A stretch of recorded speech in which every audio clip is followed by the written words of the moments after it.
A good landmark. The Roman Colosseum, the ancient city of Machu Picchu, the Giza pyramids. But have you ever wondered how it once looked? Way back in the days when they were built? Or even in the time they were covered in ivy and forgotten by humanity? Buckle up, because we're heading on a time travel adventure to the world's greatest archaeological sites. Our voyage begins in South America, deep inside the Peruvian mountains. Behold, the city of Machu Picchu. Machu Picchu is a monument to the ingenuity and power of the Inca civilization. During its prime, the Inca civilization stretched 2,500 miles along South America's coastline from modern-day Ecuador all the way down to Chile. And Machu Picchu was located at the heart and center of it. The historic site was constructed at around 7,000 feet above sea level, more or less around 1450 BCE. The gated city consisted of around 150 buildings made of stone.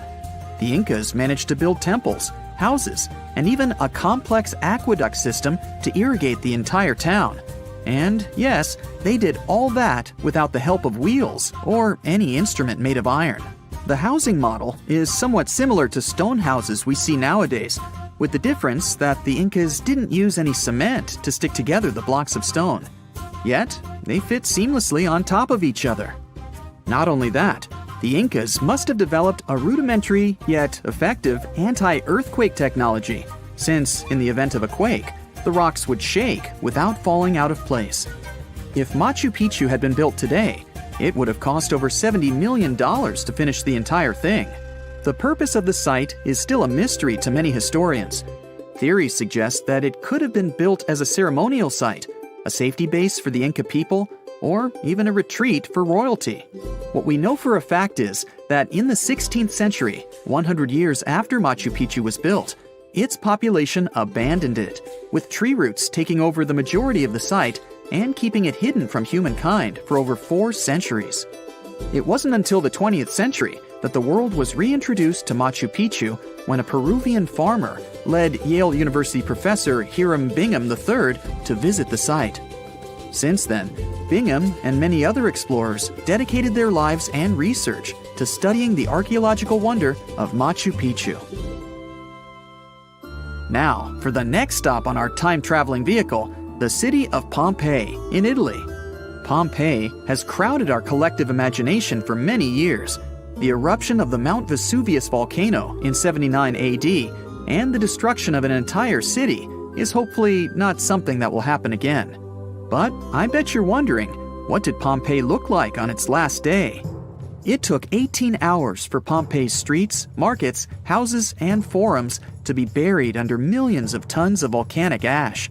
Thanks to some clever scientists, we discovered that the lava and ashes that covered Pompeii on its very last day actually helped to freeze the city in time. Different from ice, the cloud of ashes did not preserve the city intact, but as the items disintegrated over 2,000 years, they left voids under the earth. Archaeologists found that if they filled these voids with plaster, the shape of the buried city would soon reveal itself. And that's exactly what happened. Of course, it was nothing like the bustling city of 12,000 people that had existed for many years before the fateful eruption. Pompeii was a vibrant and rich municipality. The site's ruins revealed that many areas of Pompeii boasted impressive houses, some with balconies, which was a sign of great wealth at the time. And, believe it or not, even some artwork survived the eruption. Archaeologists found well-preserved frescoes and murals of mythological creatures, all indicating that members of the high society lived there. Ruins show the city even had thermal baths and showers made with luxurious materials. Oh, and apparently, the people of Pompeii had amazing teeth. Yes, archaeologists could see even that tiny level of detail from the plaster molds they recovered from underground. Still in the Italian territory, we find one of the world's biggest tourist attractions, the Roman Colosseum. It was built as an amphitheater during the reign of Emperor Vespasian, around 70 AD. It wasn't until 80 AD that Vespasian's son, Emperor Titus, inaugurated the Colosseum. The monument was something to behold, with 157-foot-tall walls, over 80 entrances, and the capacity to host 87,000 people. All social classes and groups were welcome at the Colosseum. and this partly explains why it flourished for so many centuries. During the decline of the Roman Empire, around the 6th century AD, the Colosseum started being neglected and abandoned. The monument was looted, and some of its columns and stones were used to build infrastructure elsewhere. Only 1/3 of the original Colosseum still remains, and if it's big now, imagine what it once was. Greece was home to one of the world's largest empires. At the height of this empire, literally and historically speaking, more or less 2,400 years ago, the Greeks built a citadel known as the Acropolis. The Acropolis, which is composed of historical buildings, is considered to be one of the biggest landmarks of Western civilization to date. Tourists that visit the capital city of Athens today may be faced with yellowish and broken pillars of the Parthenon standing way up high in one of the city's hills. But way back when it was built, between 447 and 432 BCE, the imposing and majestic Parthenon was purely white, as the entire monument was built with gleaming white marble. The statues inside were made of gold. The Parthenon is a 23,000 square foot temple held up by 69 marble columns. The largest blocks of marble are massive, weighing around 10 tons each. And the most surprising fact is that the marble didn't come from Athens, but from a nearby site that stood 10 miles from the Acropolis, known as Mount Pentelicon. Historians intrigued by where the primary material for building the Acropolis came from found tiny and big blocks of marble all scattered around the floor of Mount Pentelicon. There was also a paved road that the Greeks had built to carry the rocks around. But perhaps the most impacting monument of all times is located at the heart of the Middle East, outside the Egyptian city of Cairo. The pyramids are considered one of the 7 wonders of the ancient world. The Giza Pyramid Complex was built as a tomb for the pharaoh Khufu around 4,500 years ago. Between 20 to 30,000 people took part in the construction process. It's composed of 3 pyramids. The massive monument is made out of approximately 8,000 tons of granite and over 550,000 tons of mortar, which gives it the appearance it has today. Would you believe me if I told you that the pyramids didn't always look like this? Far from it. They were shiny white with a golden triangular tip at the top. This is because the Egyptians used over 6 million tons of limestone to cover the entire rocky, step-like structure, all so that they could gleam white under the unforgiving sunlight of Egyptian skies. The Pyramid of Khufu remained the tallest structure on Earth made by humans for over 3,800 years. It was the only 8-sided pyramid in Egypt and was believed to align with Orion's belt. It's considered to be the most aligned construction facing north. In 1979, it was inscribed on the UNESCO World Heritage List. Let's head on down to the Indian city of Agra to quickly visit the Taj Mahal. You may know it as the Taj, but it can also be called by its more endearing name, a teardrop in the cheek of time. The Taj took over 22 years to build and was commissioned in 1632 by Mughal Emperor Shah Jahan as a declaration of love for his 3rd and favorite wife, Mumtaz Mahal. It was made with ivory white marble, and amazingly, due to tight conservation, it still remains very similar to what it was when it was built. I think all this talk of landmarks got me thirsty for some traveling. What about you? Tell us in the comments below if you've ever visited some of these sites, or which interesting landmarks you'd add to this video. Imagine you could spend an entire week scanning ancient ruins and taking photographs of the world's most surreal archaeological sites. Would you be up for it? So, let's do some digging. The first stop on your busy itinerary is Southeast Asia. It's home to some pretty cool ruins. You start in Bagan, located in the hinterlands of Myanmar. There are many ways to visit the site, and you're glad you've booked 2 different experiences. The first one is a hot air balloon trip at sunrise. Right before dawn, you board the balloon, and as soon as the sun starts to appear on the horizon, you begin your flight over the marvelous area. As the sun rises, it glistens on more than 2,000 conic-shaped golden structures. The hot air balloon ride is quick, but it gives you unparalleled views of all the 40 miles over which the site sprawls. Back on land, you rent a bicycle and roam the village of ruins. Some of them are open and allow you to peep inside. These magnificent ruins were built between the 11th and 13th century CE and were mainly places of worship. There were originally over 10,000 buildings, but they were gradually deteriorating over time due to earthquakes. Thankfully, the site became a UNESCO World Heritage Site back in 2015 and has since been preserved. Up next, you catch a flight to Cambodia. You take some time to visit Angkor, the world-famous archaeological site nestled deep within the jungle. Good thing you've brought bug spray with you. The city of Angkor was once the capital of the Khmer Empire from the 9th to 15th century. FYI, the word Angkor means capital city in the Khmer language. The city was founded by King Yasovarman I, and it became one of the largest cities in the pre-industrial world. Researchers say nearly 1 million people live there. Until today, Angkor is admired for its stunning architecture. The Khmer style is recognized in the use of huge blocks of sandstone. The towers are believed to have been once decorated with gold. But today, the site is a maze of vine-covered temples. The city was abandoned in 1431 and wasn't rediscovered until the 1840s. Oh, and just so you know, this is also a UNESCO Heritage Site. It became one in 1992, in case you want to brag to your friends about your culturally rich adventures in the future. Now, your trip continues in Egypt. You're here to visit the Karnak Temple in the city of Luxor. You opt for the most unusual way to get to Luxor. That is, a boat ride down the Nile River. Leaving Cairo, you head south until you reach the famous ancient city. Luxor was once the capital of Egypt and a true hub of power and wealth. That is why the Karnak complex is such a great archaeological site. You choose to visit it at night, and still at the entrance, you are struck by the site's beauty. In the evening, artificial lights cast a golden glow on the temple statues and stone columns. The temple is huge and was built mainly around the 18th and 19th centuries BCE. Each Egyptian pharaoh from that period left their own architectural mark on the site. The highlight of this tour is taking a walk through the Avenue of Sphinxes and discovering the Great Hypostyle Hall. This hall is filled with towering pylons and solid sandstone columns, a true wonder. From Egypt, you head down to Jordan. Now, if you like terracotta landscapes, you've come to the right place. The city of Petra is a marvel of the ancient world.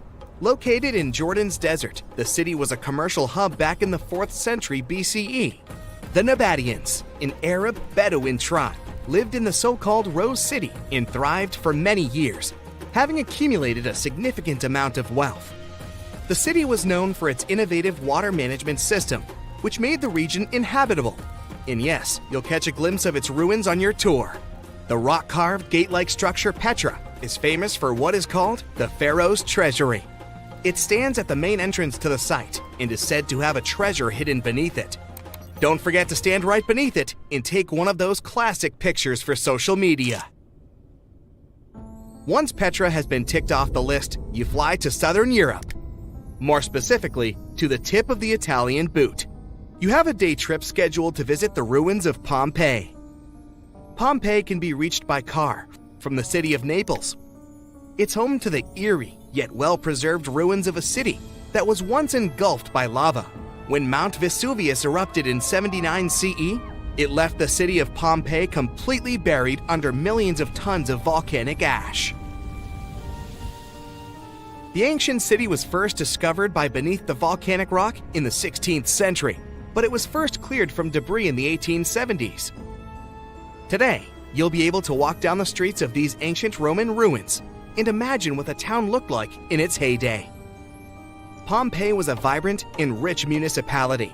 The site's ruins revealed that many areas of Pompeii had boasted impressive bakeries, markets, and even houses with balconies, which were a sign of great wealth at the time. And believe it or not, even some artworks survived the eruption.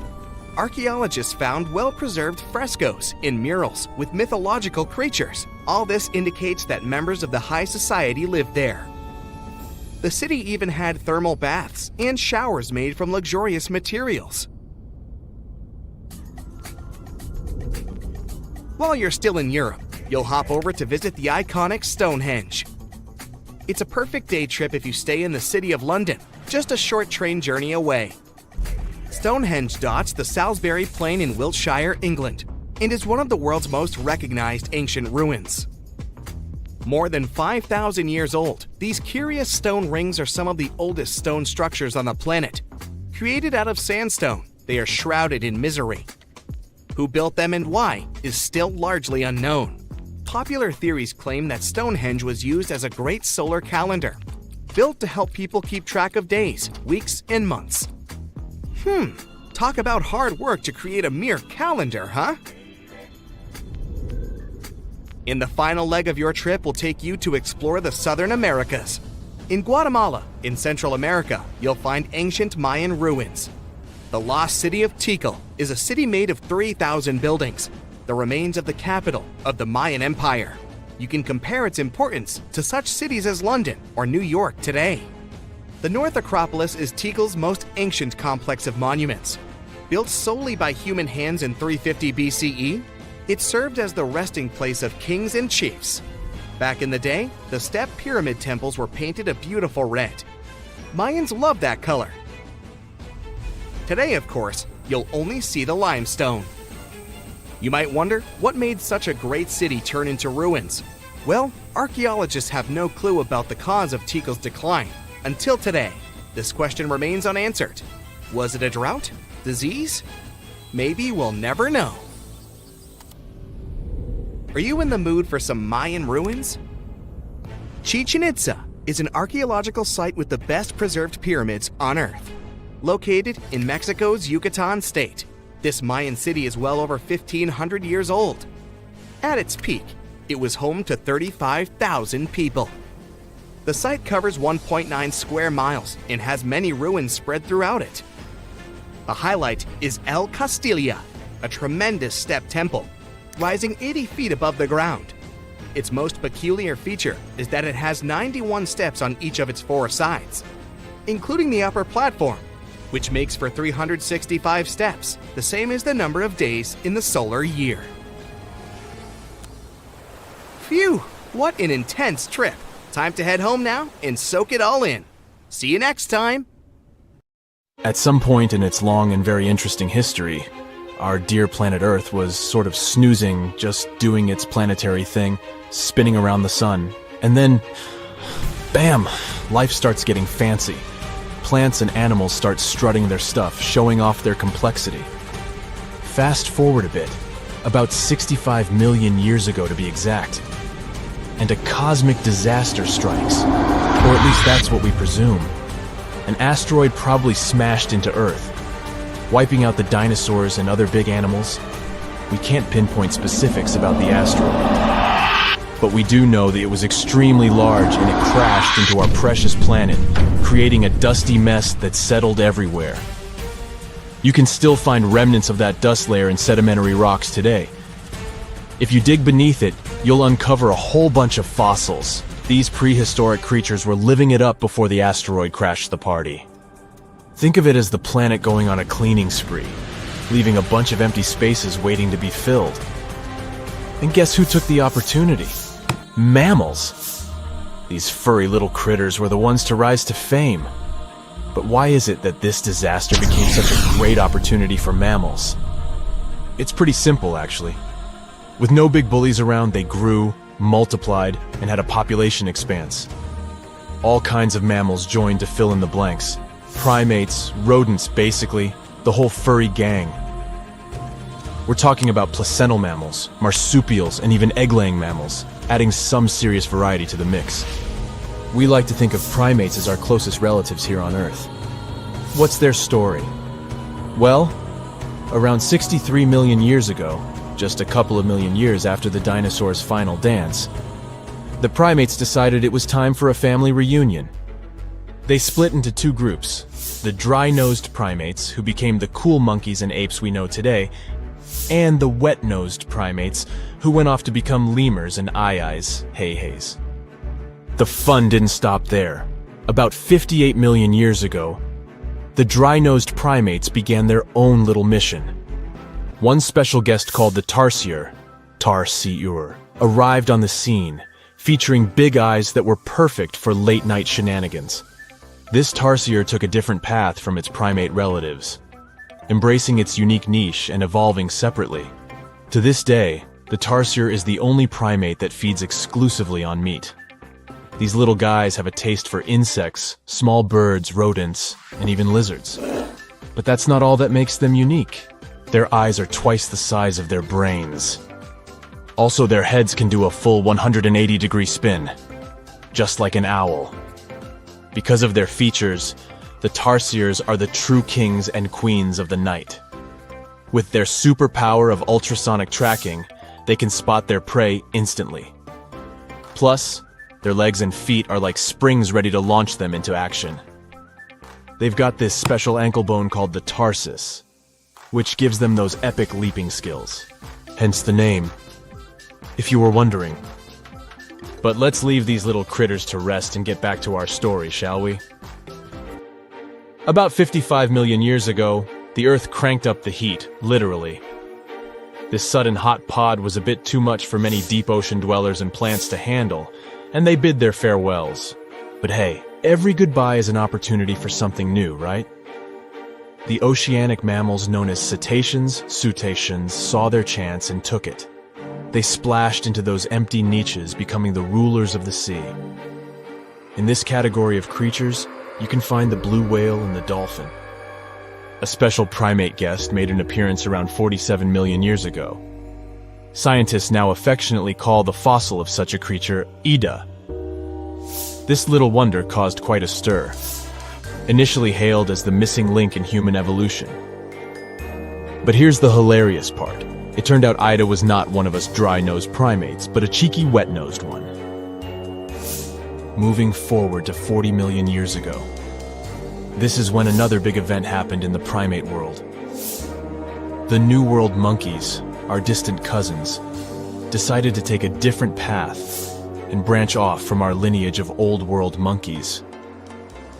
They packed their bags and set off to conquer South America, where they're still living it up today. What's the difference between the two, you might ask? Well, one crucial thing that sets them apart is the fact that the Old World monkeys had nostrils that pointed downwards. Around 25 million years ago, another troop of apes entered the scene, and these guys had something special, the lack of a tail. These unique creatures would go on to become our closest relatives. We're talking apes and great apes, the cool gang who share a whole lot of genetic similarities with us. The first ape to break free from the monkey madness was the gibbon. About 18 million years ago is when this little acrobat swung into the picture. A few million years later, the great apes made their grand entrance too. Orangutans were the pioneers, venturing into the wilds of southern Asia. We're getting closer and closer to the present. It was 7 million years ago when the great apes took a major fork in the evolutionary road. One path led to our ancestors, the future Homo sapiens, and the other path led to chimpanzees and bonobos. These two primate branches remained united for a few million years before finally going their separate ways. 5.6 million years ago, a game-changing ape called Ardipithecus made its way into our evolutionary history. It had a special talent, bipedalism.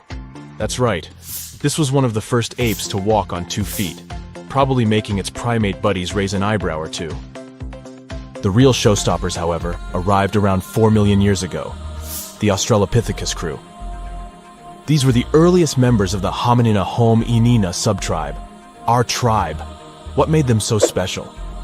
Well, probably the fact that they brought some serious tools to the game. Stone tools, to be precise. It seems that at some point in their evolution, these clever primates started using stones to make their lives easier. Now here comes a crucial turning point in our story. About 2 million years ago, our ancestors faced a food shortage. Survival of the fittest was the name of the game, and 2 strategies emerged. Group 1 went for stronger jaws, allowing them to chomp on tough foods like nuts. Group 2 had a different idea. They opted for weaker jaws, but bigger brains. They wanted access to a wider range of food options. Obviously, the bigger-brained group took the prize. And here's where our gang comes into play. Around 2.5 million years ago, a type of primate also known as handyman made its mark on history. These clever beings had larger brains and knew how to put those neurons to good use. About 1.9 million years ago, a new star emerged, Homo erectus. These creatures not only walked upright, but also had brains that were almost twice the size of the handyman's. They took the world by surprise, becoming the first of our direct ancestors to venture out of the African continent. They even knew how to tame fire. Approximately 700,000 years ago, the world witnessed a culinary revolution. The earliest evidence of cooking appeared.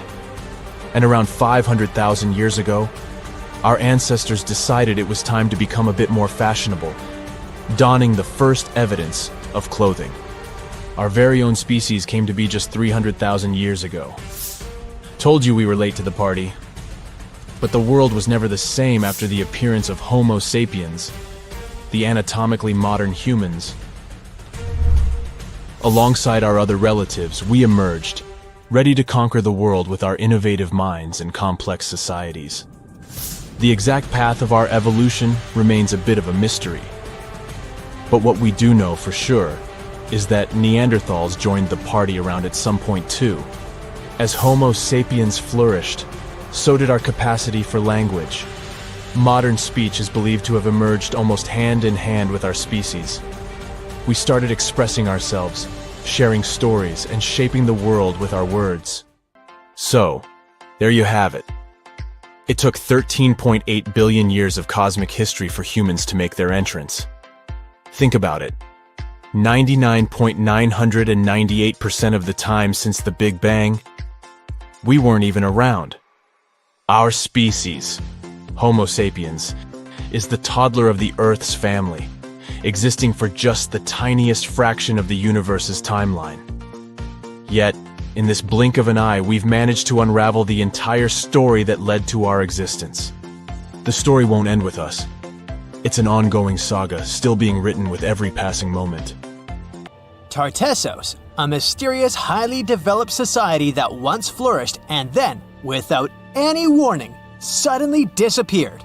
Moreover, before they were completely gone, they performed some strange rituals, as if they were trying to save themselves from something. But what happened to these people? Let's try to find out. Let's go to the southwest of Spain, to about 2,500 years ago. Once, there was a beautiful city here, a trade center of Tartessos.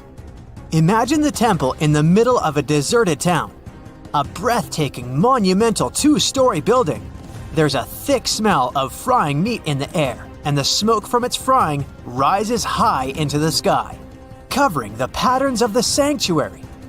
The sun has already set, and it's time to prepare for the ritual. We enter the ancient monumental hall.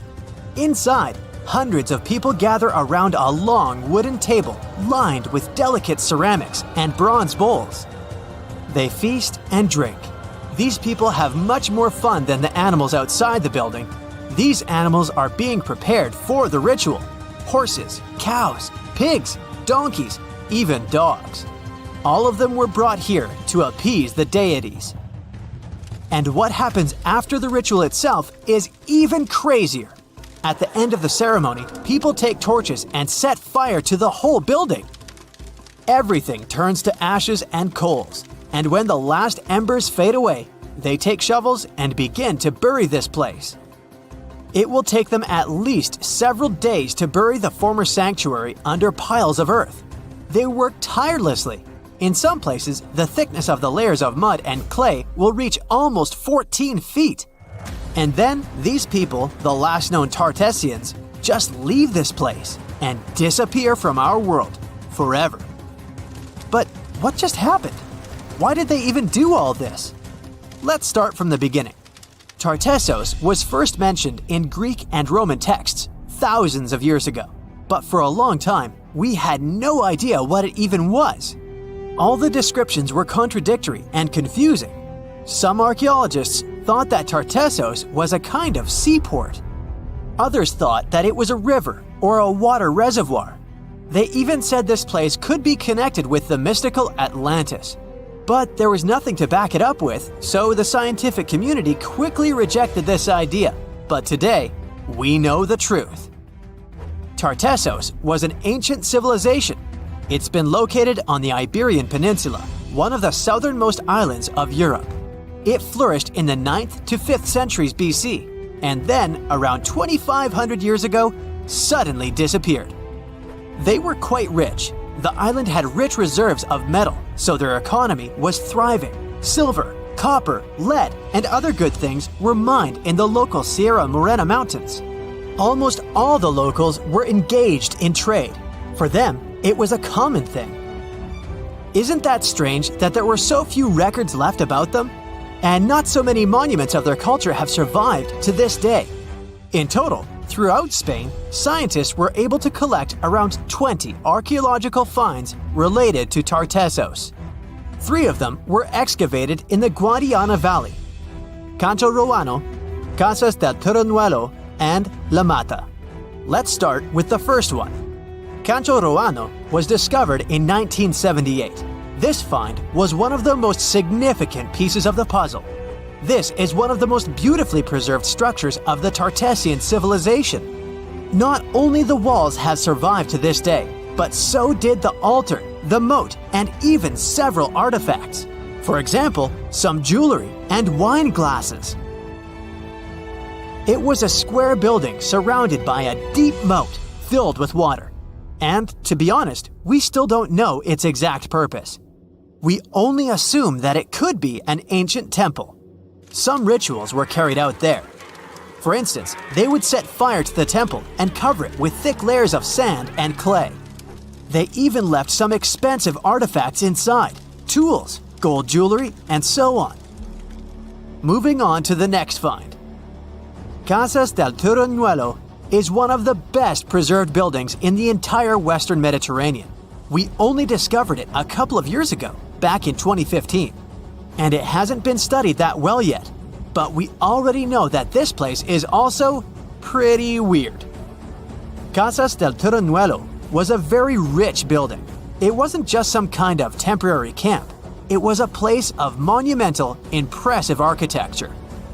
Massive staircases, vaulted ceilings, luxurious materials brought from all over the Mediterranean, and the latest construction technologies. It was supposed to be a place of power, maybe even something like a palace. And yep, it also became the venue for the rituals. It's unclear whether the locals intended to destroy this beautiful place from the very beginning, but this is where they performed the greatest ritual in the area. This ritual involved more than 50 animals, including the most valuable ones, horses. It was their only means of transportation. The fact that these people gave away their horses may indicate that they planned to stay here for some time. Perhaps they hoped to appease the deities and settle on local lands. The ritual was carried out exactly as they intended. And just like Canto Roano, this place was also set on fire. When the ritual ended, the locals buried this place and left, disappearing into the countryside of the Iberian Peninsula. Now it's an abandoned and quiet place. Just like Canto Roano, it's been standing here untouched for more than 2,000 years. The last find is La Mata, which was discovered much earlier than the other two, back in 1930. The resemblance between all of them was striking. La Mata had the same fate. It was burned and forgotten for centuries. All of this is very strange and mysterious. It seems like the locals were fleeing from something. Perhaps something happened that made them start building these banquet halls and arranging large-scale rituals. They thought that their deities turned away from them and tried to appease them. But unfortunately, it didn't work. As a result, they were forced to leave their temples and soon disappeared altogether forever. And by the way, why did they disappear at all? Well, this is another mystery of this civilization.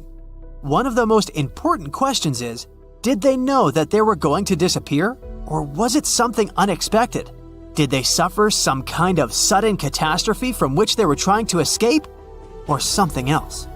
Scientists have several theories on this. The first theory says that there may have been several major earthquakes and subsequent tsunamis in this region.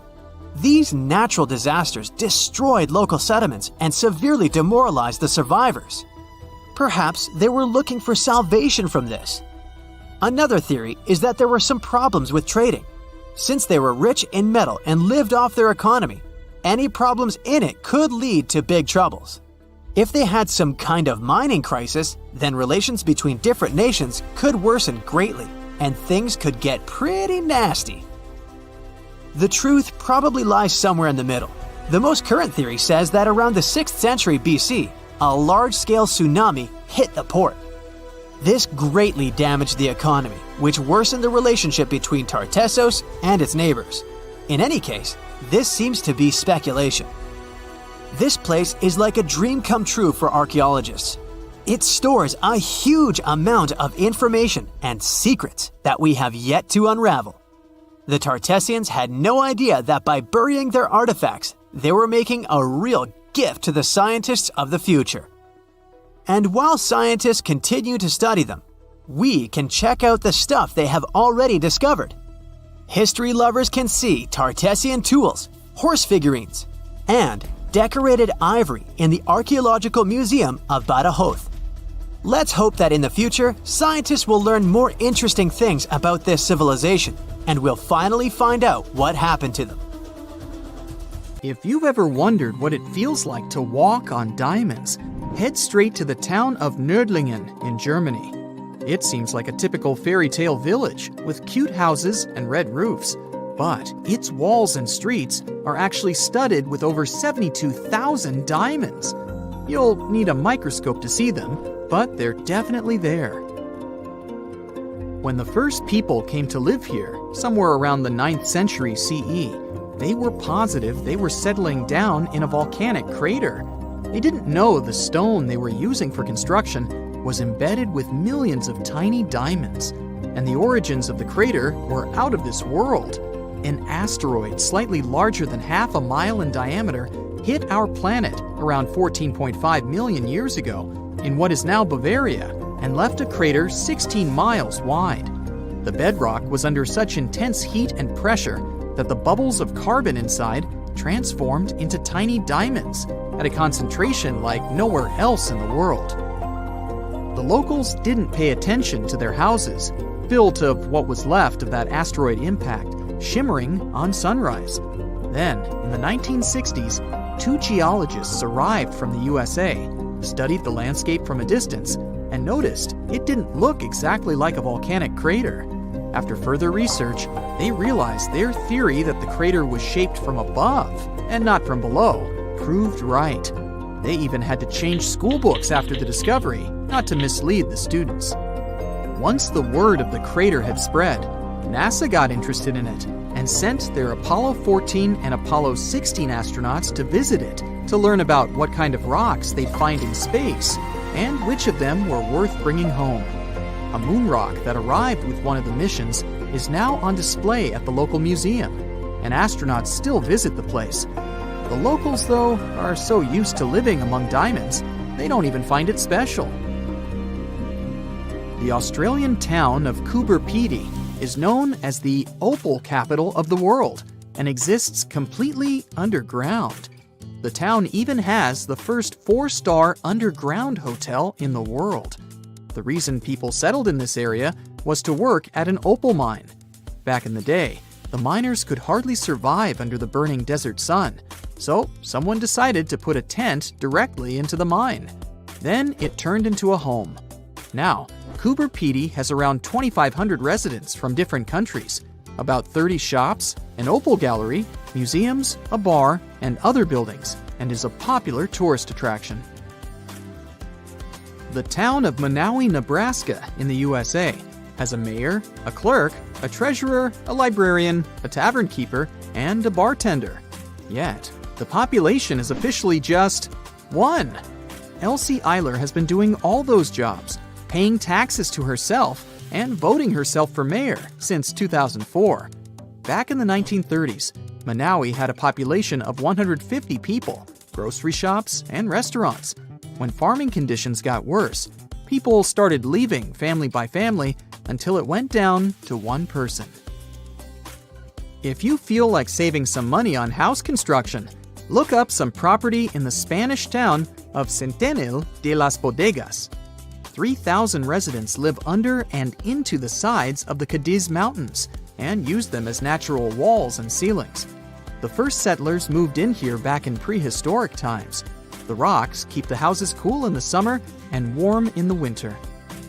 Neft Dashleri in Azerbaijan was built as an oil platform in 1940, directly in the Caspian Sea.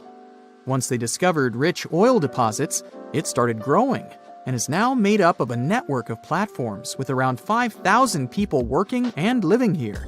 The town has apartments, bridges, a library, a community center, and even a movie theater. The Japanese village of Nagoro has an unofficial second name, the Scarecrow Village. The last children were born here over 20 years ago. It officially has less than 50 residents, but it feels complete thanks to 350 life-size human dolls. When a local lady came back here in 2000 to look after her aging father, she saw the empty streets, shops, and schools. To change that, she and her friends started making cute dolls to replace the residents. The entire town of Whittier, Alaska, lives under one roof of a 14-story building of a former barracks. That's around 220 people who live here all year round, plus all the shops, a police station, a post office, a hospital, and a church. The locals are mostly working in commercial fishing, recreation, and tourism, or for the state ferry and railroad. The idea behind having everyone and everything in one place is to save money on heating in the always cold climate and let the people do all their business inside. This way, they don't have to face the unbearably strong winds. There's a town in Svalbard, Norway called Longyearbyen, where the sun sets on October 25th and doesn't rise again for the next 4 months. When it rises again in spring, the locals gather on the step of an old hospital at 12:15 to welcome the sun and celebrate its return. Then, it doesn't set for over 4 months. It happens because of the way the Earth is tilted on its axis. The sun only rises and sets once each year at the North and South Poles. Longyearbyen is the northernmost town in the world, so it gets affected by that. Its residents occasionally see polar bears and reindeer in the streets and get around on snowmobiles. The Italian village of Viganella was built right at the bottom of a deep valley and on the wrong side of the mountains. They cast huge shadows and deprived the village of the sun for the entire winter. The locals used to live like that for centuries, until one engineer decided to build a large mirror high on the opposite slope of the mountain. It's operated by a computer and reflects light on the central square of Viganella for at least 6 hours a day during the darkest months. Santa Cruz del Islote in Colombia is one of the world's most crowded islands, with around 600 residents in a 2.5-acre area. Fishermen built this island on a coral platform over a century ago. They chose it because of its beautiful location and the absence of mosquitoes. The families of the original settlers were growing, and most of them never left the island. You'll only find people with 6 different last names living here. When the family needs extra space, they just add an extra floor to one of around 100 homes in town. Now it has a school, shops, a church, and 1 restaurant. There is no traffic, since the streets aren't wide enough for cars or trucks, and the distances are perfectly walkable. No one on the island locks their doors, because everyone knows each other, and there hasn't been a single crime. Another place where people don't lock their doors is the Shani Shingnapur village in India. In fact, local homes and even shops don't have front doors, keys, and locks, but locals never feel unsafe. Residents believe their village is under the protection of Lord Shani, who will punish anyone who tries to steal something. A legend says that around 300 years ago, After heavy rain and flooding, the locals found a huge rock.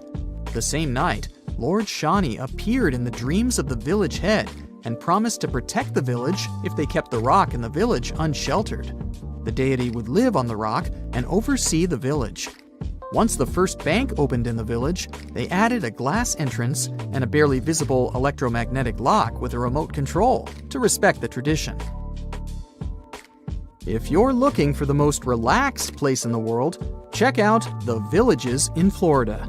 You can't move here unless there is at least one person over 55 in your home. And you'd have to leave behind any family members under 19. The most popular means of transportation in the villages is a golf cart. There are all sorts of free fun activities for the residents, so it's far from boring. Now, how about some surreal hidden places to check out? Grab a flashlight and your backpack, and bon voyage! The trip starts in the mountainous country of Switzerland. You travel to the town of Waltensburg in the eastern part of the country. It's raining and it's very cold, but you still make your way to the bottom part of a mountain, where your first adventure awaits. After climbing up high in the mountains, you see a strangely shaped castle. To get there, you must walk up an extremely narrow pathway. Don't look down, you think to yourself. You tighten the straps of your backpack and manage to walk along the pass. Standing at the door of the castle, you really can't believe what you see. A 13th century fortress built entirely of stone. Today, all that is left of Krafenstein Castle is mainly its ruins, but their condition is good enough to get an idea of what the place looked like back in its glory days. You take your time to explore the castle inside, but honestly, this place gives you the chills and you're ready to move on. The next place on the list is Turkey. A plane and then a car ride later, you arrive in the city of Çorum in the northern part of the country. On the outskirts of Çorum, you find a valley filled with old, overgrown mountains and see the beginning of the trail you're about to hike. The way is extremely steep, but it leads to a secret door carved in the mountain. Congratulations! You've just arrived at Kapilikaya. The huge door is a massive arched stone that blocks the entrance to a hidden building. Experts think it has existed since the 2nd century BCE. Unfortunately, the huge door won't open, so what's hidden inside is a mystery today. It's guessed that there is a room inside. Some locals say there's a treasure hidden there too, but until today, no one has managed to enter the place to check. Okay, it's time to get moving before night falls. Next, you get the unique opportunity to travel to Ethiopia. Wandering around the city of Lalibela, you stumble upon a huge pit carved in the ground. You approach it carefully, and soon enough, you see a magnificent terracotta building, so richly detailed it leaves you mesmerized. But that's not all. There are 10 other pits just like this one, hiding King Lalibela's 12th century buildings. All 11 constructions are different from one another, yet share a similar recognizable style. They were hand-carved over the span of 24 years, only with the help of chisels, which is unbelievable given that these buildings are up to 50 feet high. That's about as tall as 5 African elephants stacked on top of each other, if you could do that. This unconventional way of construction made them entirely monolithic, meaning they were carved out of just one gigantic piece of rock. Pretty impressive, huh? Once you leave Ethiopia, you grab a flight to southern Italy, right there on the tip of the boot. No hiking is needed here. Whew! Your friend takes you to a site called Sassi di Matera. It's a Paleolithic city carved in the slope of a steep hill. You might feel like you've traveled in time here, as local stone houses and ancient buildings are unlike anything you've ever seen before. The site, also known as De Sassi, is suspected to be one of the first human settlements in Italy, dating back to over 9,000 years ago. Wandering around the town, you might get invited inside one of the cave-like houses. Oh, and as weird as it may sound, some of the streets run on top of people's homes. Talk about Paleolithic urban planning. You're probably becoming an expert on rock-cut architecture by now, but there are still a few sites left on your list. Next off, you head to Slovenia to visit the world's largest cave castle. This medieval castle was built on top of a 400-foot-high cliff and was designed to be impenetrable. Luckily for you, security is much more relaxed today. Still, if you're looking for a more challenging and less touristy way inside, you can get into the castle through one of its many underground tunnels. They were built over 800 years ago for the owner of the castle. He needed secret passageways to sneak supplies. Today, Pajama Castle is both enchanting and mysterious. I'd say it depends on whether it's a warm sunny day or a cold stormy night. After this medieval experience, you head on to visit Petra, a magnificent Jordanian monument found in the middle of the desert. To get around here, you'll need a large supply of water and sunscreen because it's going to get hot. But this site is worth it. The city of Petra is a marvel of the ancient world. Back in the 4th century BCE, this region was a trading hub at the crossroads of commercial routes. Petra was a wealthy city, home to the Nabateans, an Arab Bedouin tribe that thrived in the region for many years. The rock-carved gate-like structure Petra is famous for is called the Pharaoh's Treasure. It stands at the main entrance to the site and is said to have a treasure hidden inside. You might feel tempted to check it out for yourself, but that's an adventure for another trip. For now, you hop on another plane ride, this time to the Americas. First, you visit the USA, more specifically, the mountainous state of Colorado. You make your way to Mesa Verde National Park. There, in between the greenery and abundant vegetation, you'll find over 600 dwellings built in the cave beneath the cliff, carved deep into the mountainside. This ancient village is now considered a heritage site. The local Puebloan tribe built it back in the 1190s. One of its main buildings is called the Cliff Palace. It's a multi-story construction built from sandstone and mud mortar. The palace alone housed over 150 rooms. If you're feeling sporty, you might want to visit the Balcony House. To get there, you'll have to climb a 32-foot ladder. You'll get to see a mid-sized village of 38 rooms, including 2 kivas. Those are traditional chambers that were built by the Puebloans for ceremonial purposes. Still, in the U.S., you make your way to the hills of South Dakota. You're there to visit one of the world's most impressive human-made sculptures on Mount Rushmore. What's so mysterious about this place, you might ask? Well, during Mount Rushmore's construction, a 70-foot-long secret tunnel was built behind the head of Abraham Lincoln.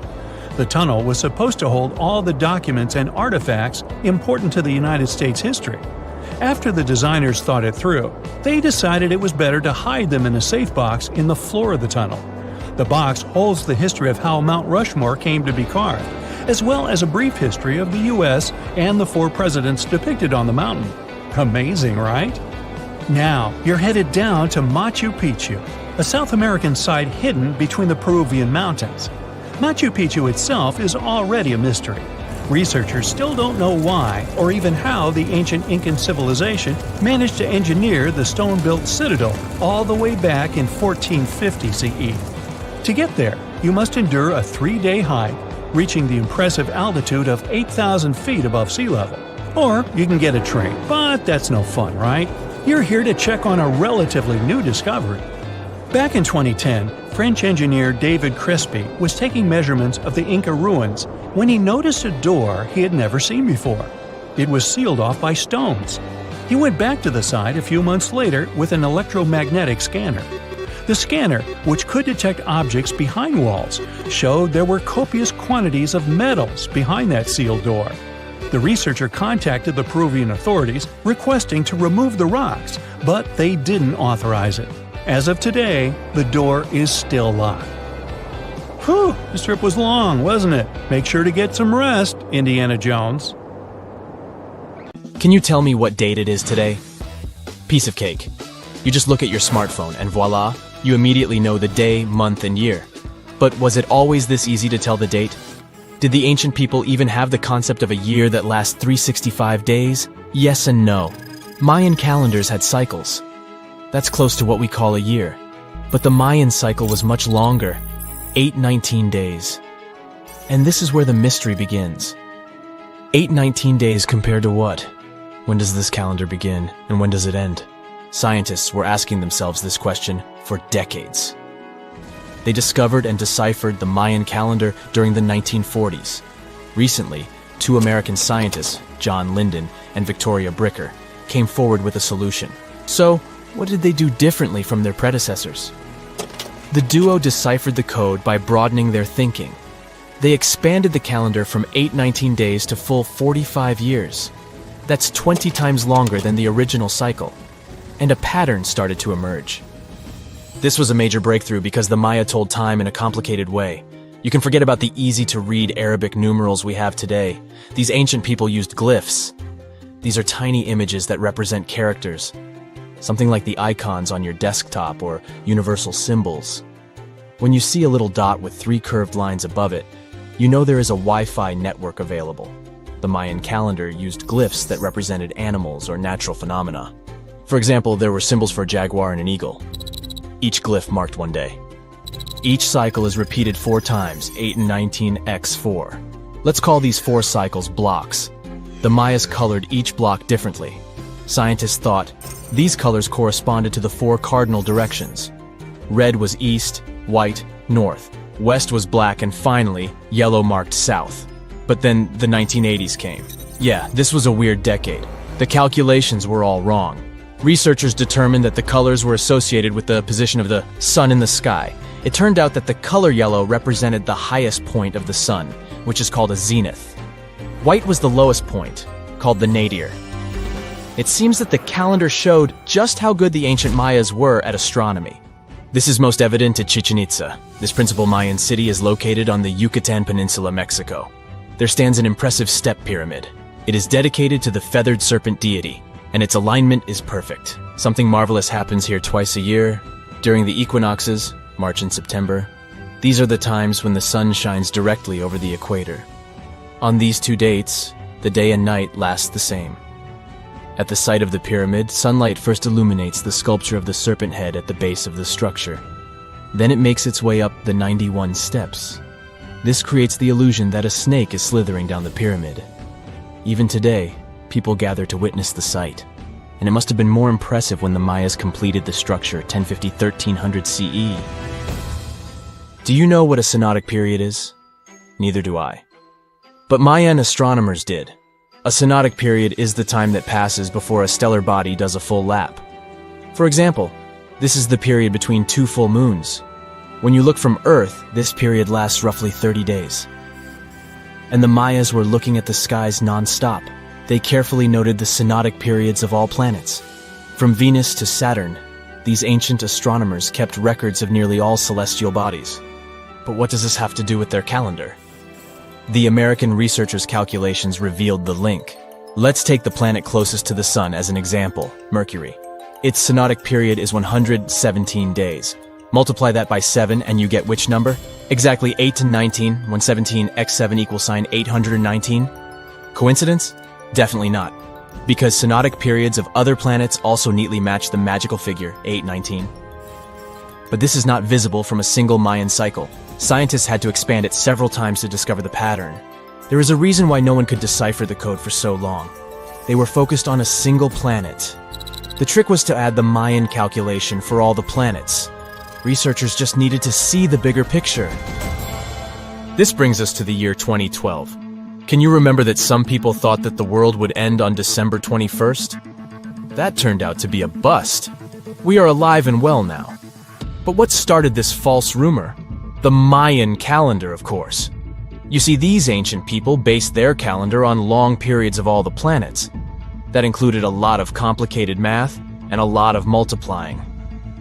This 2012 was simply the time when their cycle ended. It is known as the long count. This period is the same as our year. For the Mayas, 2012 was something like the 31st of December for us. Just an end of a cycle in which they measured time, so there was no need to panic. Those New Year's Eve parties might be a bit wild, but the world doesn't end on January 1st. The Mayas stretched more than their calendar. Rubber was the name of the game. Yes, you've heard it correctly. These ancient people were making different grades of rubber 3,000 years before one famous American did, Charles Goodyear. They would extract natural latex from the rubber tree. This is a milky substance that can be turned into rubber. And they weren't the only ones. Scientists found evidence that their neighbors, the Aztecs and the Olmecs, did the same. But what did they do with rubber? They didn't need car tires, definitely. but it's cool to have a nice pair of sandals for the beach. The Spanish wrote about rubber sole footwear that natives wore. Sadly, scientists still haven't found them.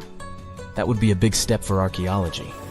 So the Maya were playful with rubber, literally. Researchers guessed that they produced balls from latex. These were bouncy and ranged in size from a softball to a soccer ball. A typical Mayan ball game, pits, involved 2 hoops. You must be thinking basketball, but not quite. The hoops were set on walls, 23 feet high. Compare that to the NBA standard of 10 feet. And the hoop was the other way around. There is also a sweet side to the story of the Mayas. These ancient people enjoyed chocolate. In fact, the modern word chocolate probably comes from their language, Xocolatl. This meant bitter water. Okay, you get the bitter part, but why water? The Mayas didn't produce chocolate in the form we know it today. They didn't make bars of chocolate, they drank it. Smashed cocoa beans made for excellent drinks. The Mayas perfected the mixture over time and even added spices. Anyone up for a fiery chocolate drink with stew peppers and cornmeal? Who knows, maybe this beverage actually tasted well. Cocoa beans were sacred and used as a currency. Researchers believe all social classes got to enjoy it. Free chocolate for all sounds nice even today. But where did the Mayas get clean water for their cocoa drinks? From the oldest known filtration system in the Western Hemisphere. It was based on zeolite. These are minerals that contain aluminum and silicone compounds. And guess what? Modern air and water purifiers still use this material. Mayan tech wins yet again. Back in Europe, Roger Bacon developed a sand filtration system in 1627, some 1,800 years after the Mayas. But what about regions without rivers, lakes, or springs? Mayan engineers had it all figured out. Rainwater. They would carve out large reservoirs in the limestone bedrock. Then, they would coat these underground caves with a layer of a watertight material. The final step was to make small channels that collected water from the hills above. Scientists estimated that just one of these reservoirs could hold on average 10,000 gallons of rainwater, enough to fill 55 modern hot tubs. The most exciting accidental discovery I've made in my life was a $10 bill in my old winter jacket. Some folks are luckier though, as they find underground cities from centuries ago or make inventions that turn them into millionaires. Velcro was invented after a routine walk in the woods. Kellogg's cornflakes were inspired by a chipped tooth, and Play-Doh saved a business empire from falling by chance. Back in 1998, electrical engineer John Williams found something that looked like an electrical plug sticking out of the ground. He started digging and noticed that it was stuck in a small rock. He found it in a rural location in North America, far from civilization, industrial complexes, airports, factories, and electronic plants. This piece of electronics embedded into a solid granite stone got the nickname Enigmalith and a price tag of $500,000. Some scientists are sure it's a big hoax and not a souvenir left by some visitors from space, as Williams claims. But the finder of the rock wanted to prove that it was a real piece of ancient technology, some sort of an electrical connector. If it's not a hoax, then this little find could be proof that humans, or some other civilization from the past, were way more advanced than we ever thought. They must have managed to invent a way to transmit electricity long before humans in the 19th century. He offered scientists to take a look at this find and establish what it really is without breaking the rock open, but there were no takers. Williams consulted an engineer and a geologist, and both confirmed there were no traces of glue on the electronic component. It hasn't been welded either, so it must be as old as the rock, which is around 100,000 years old, according to geological analysis. Dr. John Kellogg had a philosophy of biological living with regular exercise, massage, plenty of water, zero bad habits, caffeine, and no meat. At the end of the 19th century, he looked over a health institute in Michigan. He once whipped up a mix of flour, oats, and cornmeal. He thought that by baking whole grains at high temps, they'd be easier on the stomach and healthier overall. He baked the mix twice and first made cookies, but a patient chipped a tooth on that version. Then he decided to break it into small pieces. It's hard to pinpoint exactly how Kellogg cornflakes came to be, with so many versions of the story floating around. Kellogg's wife, Ella, and his brother Will both claimed they played a role in creating the flakes, along with several other family members and sanitarium staff. The company lore says that it all went down one night in 1898 when some wheat-based cereal dough was left out too long, fermenting in the process. When rolled out thin, the slightly moldy dough turned into these perfect large thin flakes that got all crispy and yummy in the oven. Over the next few years, Will Kellogg kept tweaking the recipe and realized that corn, not wheat, made even crunchier, tastier flakes. His brand, Kellogg's Corn Flakes, has grown into a multi-billion-dollar company. Swiss engineer Georges de Mestral once went for a walk with his dog and came back with a concept that would later go to space.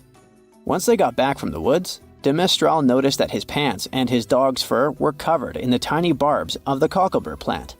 He examined the burrs under the microscope and noticed that they were shaped like tiny hooks that stuck to loops on clothes and fur.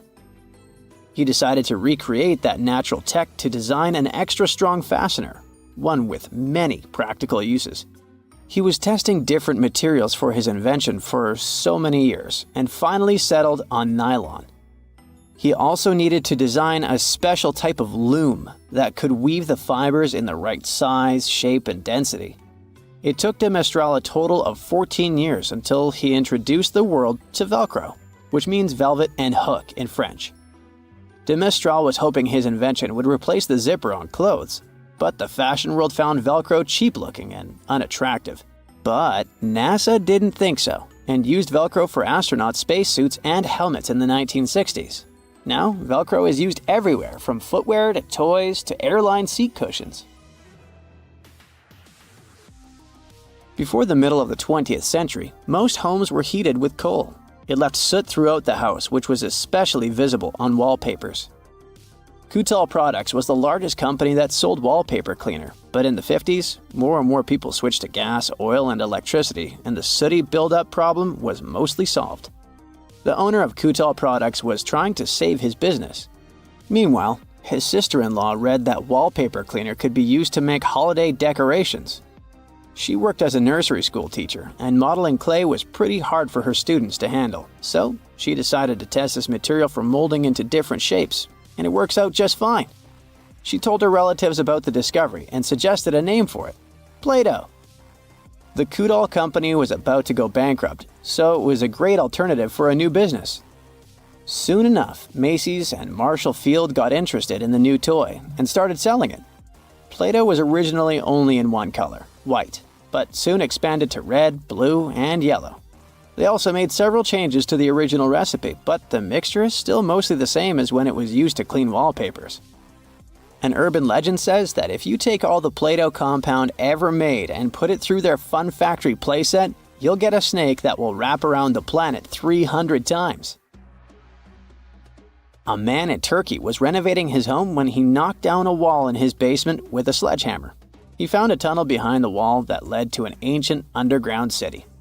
The tunnel led to more tunnels and then halls and chambers. It turned out to be a whole underground complex with 18 stories and without a single inhabitant, abandoned a long time ago. It was the city of Derinkuyu, built thousands of years ago, a home for up to 20,000 people. Havens are a big risk. None of the floors at Derinkuyu have ever collapsed. The city had a complex ventilation system with over 15,000 shafts. The upper levels had the best ventilation and were used for living and sleeping quarters. The lower levels were mainly used for storage, but they also had a dungeon. In between, there were room for domestic animals, a school, a convent, and small churches. John Martin, a forestry professor, was out exploring a forest in Wisconsin one night. He was shining a UV flashlight up into the canopy to spot lichens, fungi, plants, and frogs that glow under the UV light. Then suddenly, he heard a flying squirrel chirping at a bird feeder, pointed the flashlight at it, and saw it light up pink. The professor told his colleagues about it, and they decided to investigate further. They checked out some flying squirrel skins at museums to see if this pink glow is a common thing among them. It turns out that almost all of the flying squirrel specimens they looked at had the same pink fluorescence. Non-flying squirrels didn't glow at all. Other animals with fluorescence, like puffins and chameleons, glow blue under UV light. The only other mammals with fluorescent fur are around 20 species of opossum. They live in different ecosystems and have different diets. The only thing they have in common with flying squirrels is that they're all active at night. And regular squirrels prefer sunlight. There's enough ultraviolet light in low light conditions, and nocturnal animals need UV vision. So the pink glow might have to do with nighttime perception and navigation, especially in cold and snowy conditions. Or it could be a way for male flying squirrels to attract prospective mates. It could be a sort of mimicry. If someone finally invents time travel and you hop on a trip to the past, you won't recognize many of the things you know and love today. The Statue of Liberty and the Egyptian pyramids, some basic gadgets like the remote control and your laptop, and even the corn you have for lunch have all changed beyond recognition. When the pyramids were originally built in ancient Egypt and Giza and other places, they didn't look sandy brown at all. All of them were covered with white limestone. If you had seen them under the hot African sun, you'd have to look away. That's how smooth and shiny they were. Builders used around 6 million tons of this material for the Great Pyramid of Giza alone. It's the largest one you can still see on your trip to Egypt. The local rules were quite a thrifty crowd, and they reused some of the casing stones for other construction projects. A massive earthquake in the 14th century has also loosened some of the stones, so you won't see a lot of limestone, but some of it is still there, on top of the Pyramid of Khafre in Giza. It looks like it has a second peak on top of the first. In ancient times, all pyramids used to have capstones called pyramidions, covered in a mix of gold and silver. Most of them have been lost over the centuries, but you can still see a few of them at museums. They show images of Egyptian deities. The pyramids were probably modeled after a sacred pointed stone, the benben. It represented the rays of the sun. Now, lifting heavy rocks wasn't so simple without the tech we have today. I guess you'll agree with me if you helped your friends move at least once, and they made you carry the couch. But those smart Egyptians of the past thought of that and chose the pyramid shape. It lets the weight distribute evenly throughout the whole thing. The Statue of Liberty has also had a major makeover since it was first unveiled in 1886. Believe it or not, it used to be a shiny brown color, just like a penny. 20 years later, it changed its color to green. It wasn't a fashion statement, but a chemical reaction. The statue is covered with hundreds of thin copper sheets. When copper reacts with air, it naturally forms a protective layer called verdigris. This layer protects what's under it from corrosion, and that's why statues and other things made of copper, brass, and bronze can last so long. When Lady Liberty first turned green, people in authority decided it would be a good idea to paint it all over. It was way before social media, so you couldn't just drop an angry comment under the post describing the idea. But they wrote about it in the local newspapers, and the public didn't love the idea. Then the Times interviewed a copper and bronze manufacturer, and he confirmed they shouldn't repaint it, because removing the protective layer would mean destroying the statue. Over the years, people have suggested painting Lady Liberty several times, but no one has ever done it. I don't know about you, but I can't imagine that lady in any other color, so I guess it's for the better. You love bananas as much as I do? Next time you enjoy a juicy soft one, remember you gotta thank selective breeding for that texture. The original wild bananas had many large, hard seeds and not so much delicious pulp. And hey, who doesn't like a sugary watermelon? It has a history of over 5,000 years, and it used to have bitter yellowish white flesh and was really tricky to open. Selective breeding saved the day again, and watermelons got way sweeter. Japanese scientists went further and invented the seedless version. Corn's grandmother is a Mexican grass called teosinte. The kernels in this grass were small and hard to get. Farmers from many thousands of years ago saved the seeds only of those plants that were larger or tastier, or with kernels that were easier to grind. Thanks, my friends, for giving us the corn that's edible and even delicious. And just imagine, wild avocados were so small that they could easily fit in the palm of your hand. The pit in them was so large you wouldn't find much edible material inside. They also had a much harder shell than the ones we're used to. You probably wouldn't get a lot of work done without your beloved computer today, but I can't tell you exactly whom to thank for this invention. The ABC from 1942 is one of the contendants for the title of the first computer. It's short for the Atanasoff Berry computer, named after its inventors at Iowa State University. The ABC weighed over 700 pounds. Yep, yours must be way lighter than that. That big boy consisted of around 300 vacuum tubes and had a rotating drum, a little bigger than a paint can, and had small capacitors on it. A capacitor is a gadget that can store an electric charge, like a battery.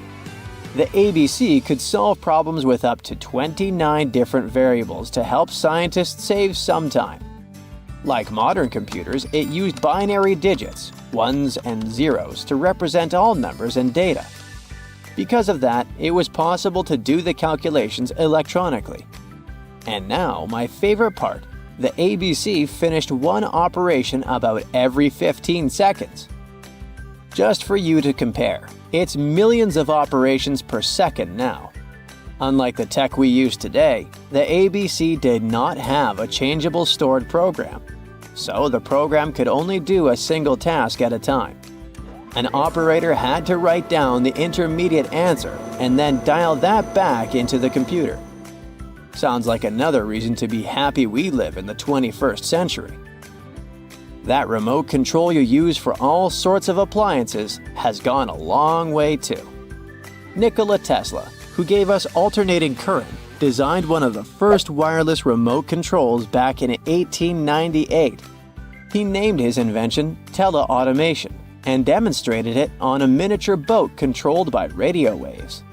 The boat had a little metal antenna attached to it. Tesla sent signals to the boat using a box with a lever and a telegraph key, which was his version of a remote control.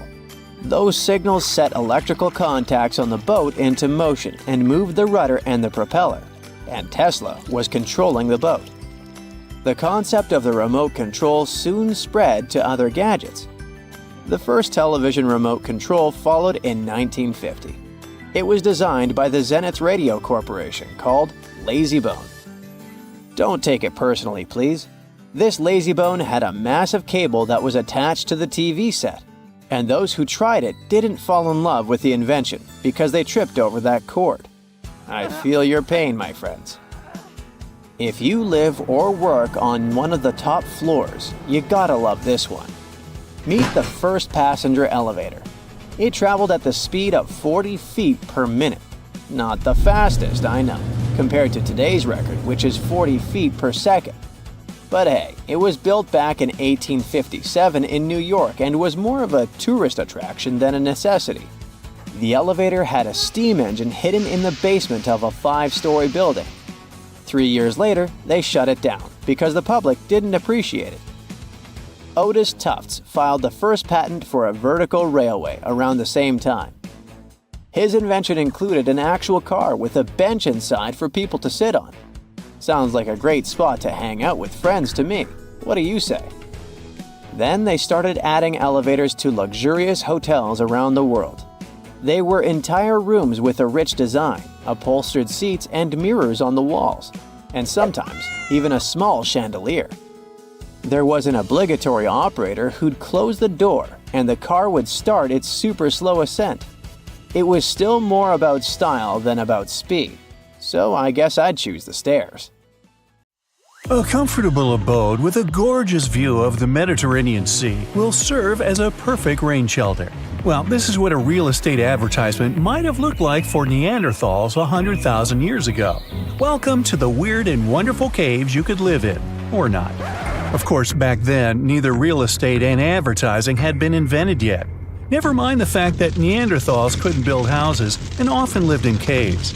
Yet, one of those caves looks an awful lot like a residential building. It's situated inside a high limestone cape called the Rock of Gibraltar. If the Neanderthals had had an economy, the caves inside this rock would have cost a bundle. Navigators discovered it in 1907. They just spotted a big hole inside the fortified rock. For many years, scientists have studied this place and found some traces of Neanderthals.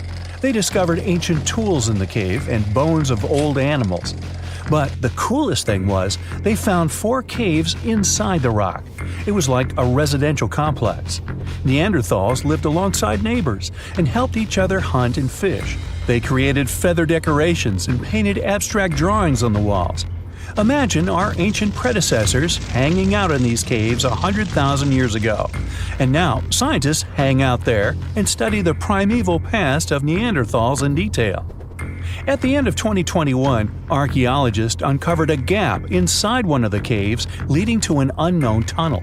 They crawled through this hole and opened a new space under the cave roof. This place has been closed off from the outside world for over 40,000 years. And it seems it was one of the most prestigious apartments in the entire mountain complex. It has high ceilings with ancient stalactites. The ruined stone curtains divided the apartment into several rooms. Scientists also dwelling on the Isle of Flores in Indonesia. Among the green jungle, they found a cave with ancient tools. At first, everyone thought the human ancestors lived here, but then scientists discovered an unusual skeleton of an adult. A thorough analysis showed the skeleton belonged to a 30-year-old woman, 3.5 feet tall, just above the waist of an average adult. The woman's weight was equal to the weight of an adult shepherd. The skeleton didn't belong to Neanderthals or Australopithecines. It was a new unknown species, which scientists called Homo floresiensis, or simply the Hobbit. Also, there were remains of unusual ancient animals in the cave. It was an elephant the size of a cow, some large storks, and giant rats. Archaeologists have found out that hobbits were not the owners of this place. The main inhabitants were the rats the size of a cat. Maybe they were fighting the hobbits. Some analysis shows that Homo floresiensis wasn't our direct ancestor. They were in a separate branch of evolution. The hobbit skeleton looks more like that of a monkey than of modern humans. In 2009, in the dense jungle of Vietnam, archaeologists discovered Son Don, the largest cave in the world. If you go inside the cave and shout, you'll hear your echo a long time. In some places, the height of this cave reaches half the height of the Empire State Building, and the total area is larger than one central block of New York. Son Don is one of the 3 caves in the Vietnamese jungle. Many intricate mazes connect these caves. Inside, you can find unique plants and trees that live separately from the outside world. It's a real underground jungle. In some places, you can find collapsed ceilings that let the sunlight in. Besides unusual trees and plants, ancient stalactites hang there. Some limestone deposits are more than 450 million years old. They were here even before dinosaurs appeared. There are also many rivers in the cave. Rainwater coming down from holes in the ceiling has formed them.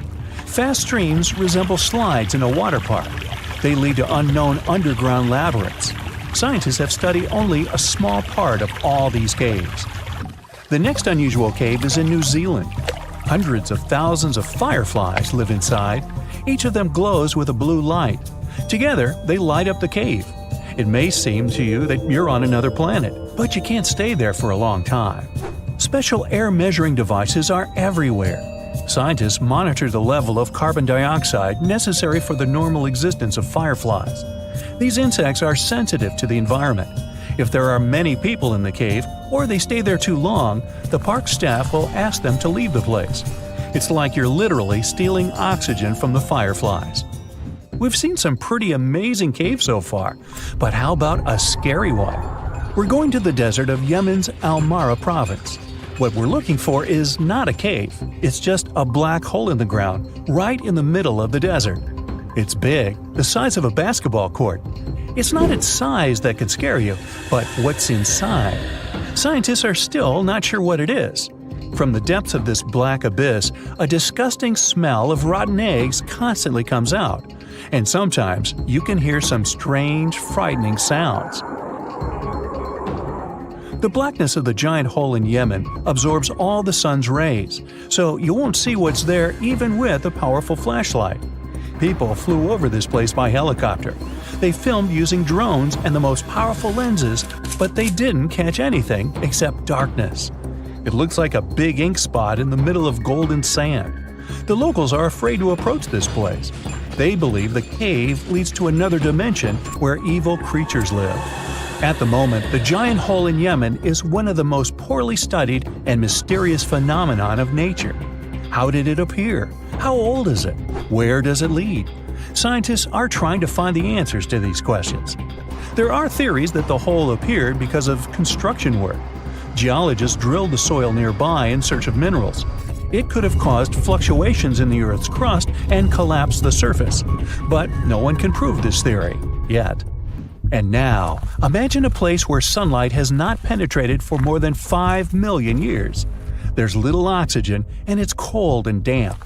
Still, life is born in this place, not only microbes and bacteria, but also something bigger. The living conditions in this cave are very different from the usual ones, so, in a sense, this cave is like another planet. It's the Movil Cave in the southeast of Romania, near the Black Sea. The entrance is a small hole in the ground. Inside, a tunnel leads deep below the surface. The levels of hydrogen sulfide and carbon dioxide are above normal inside the cave. The air here is half as much oxygen as on the surface. People can't be here without an oxygen mask, but other creatures living here can. The cave is home to 48 species of living organisms. 33 of them are unknown. Here you can meet some unusual insects, white snails and white spiders, millipedes with huge whiskers, transparent shrimp, and unique species of leeches. They all live here thanks to the little bacteria autotrophs. They absorb carbon dioxide and release food particles. Bacteria feed on it. Other larger organisms feed on these bacteria, and some bigger organisms eat those little ones. In the end, everyone gets food. In this cave, evolution has created a biological system separate from the rest of the world. There are many myths around arguably the greatest structure ever built by humans, the Great Wall of China. Some say it's so grand that it's visible from space.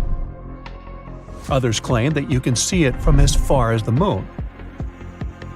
Other theories suggest that the builders of the wall were left inside. Well, sorry to disappoint you, but all these impressive stories are just myths. But even with those stories busted, the Great Wall of China is an impressive and truly breathtaking structure. So let me tell you its true story. Today, China is one of the most populated countries in the world, counting as many as 1.4 billion residents. It's also one of the oldest nations in the world. It has 3,500 years of continuous written history, but the civilization existed long before that. There is a theory that while the European continent, for example, was most likely reached by humans from Africa, China wasn't populated by settlers that came from somewhere else. Some people believe that the Chinese civilization got formed from local Stone Age people who lived on the territory since the prehistoric period. So now, the Great Wall of China. It's truly big even by today's standard, stretching for over 13,000 miles. To imagine it better, it's almost 5 times the distance between New York and Los Angeles. Or even a bit greater than the distance between the North and South Poles. Even in modern times, people have never built anything close to this big. Of course, it didn't take a day to build the Great Wall of China. 2, keep going. In fact, the wall was being built for centuries. Maybe you know that ancient cities had walls around them to protect themselves from invaders. Yes, Chinese cities had them too. The first Chinese emperor united the country in 220 BCE and got a brilliant but very ambitious idea to turn all city walls into one big wall that would defend the country's border against attacks from the north. A trusted general directed the construction, enrolling a big group of workers, soldiers, commoners, and convicts. Back then, the wall was built of rammed earth and wood. In some places that were strategically important, the sections of the wall overlapped to provide maximum security. The walls were around 26 feet high on average. But the Great Wall didn't yet look like the construction we know today. Every next emperor would pick up the big wall project, strengthening and extending it, repairing, but also modernizing construction techniques. Some used bricks to build it, others moved on to granite and marble blocks. Watchtowers and platforms weren't there from the beginning as well. They were added by Ming emperors. The watchtowers made it possible to communicate with other parts of the wall through smoke and fire messages. So, the wall is quite inconsistent in terms of material, but it only adds more charm to the construction and shows how much effort and time it took. The reasons why some parts of the wall have been standing for centuries and are still in good condition is glutinous rice flour. Turns out, this sticky rice mortar is almost like cement. It's very strong and waterproof, sealing the bricks so tightly together that even sneaky weeds can't grow between them. You may also notice that some bricks have writings carved on them. They were left by the workers who were building the wall. The purpose of those writings is quality assurance. They contain such information as location, quantity, and responsible officials. So, in the case of some problems with the quality of materials or constructions, it would be known who should be held accountable for it. Recently, a research group has looked through official historical documents of the Ming Dynasty that ruled China from the 14th to the 17th centuries. They came across records of secret doors in the Great Wall, so they decided to find them. They used a flying robot to capture continuous centimeter resolution photos of the wall. They photographed 90% of the wall that was built during the Ming Dynasty and discovered the remains of over 220 secret doors along the wall. Some of them have a specific width and height that allows only one person to go through. Others are large enough to allow two horses to pass at the same time. Why are the doors there? Well, the Great Wall's main goal was to protect the country from the enemy. Building doors that could let the enemy in would undermine the whole point of having a wall. So, of course, the doors were secret passages. They perfectly matched the surroundings topographically, and the exit on the outside was camouflaged with bricks so that it was almost completely indistinguishable from the brick wall.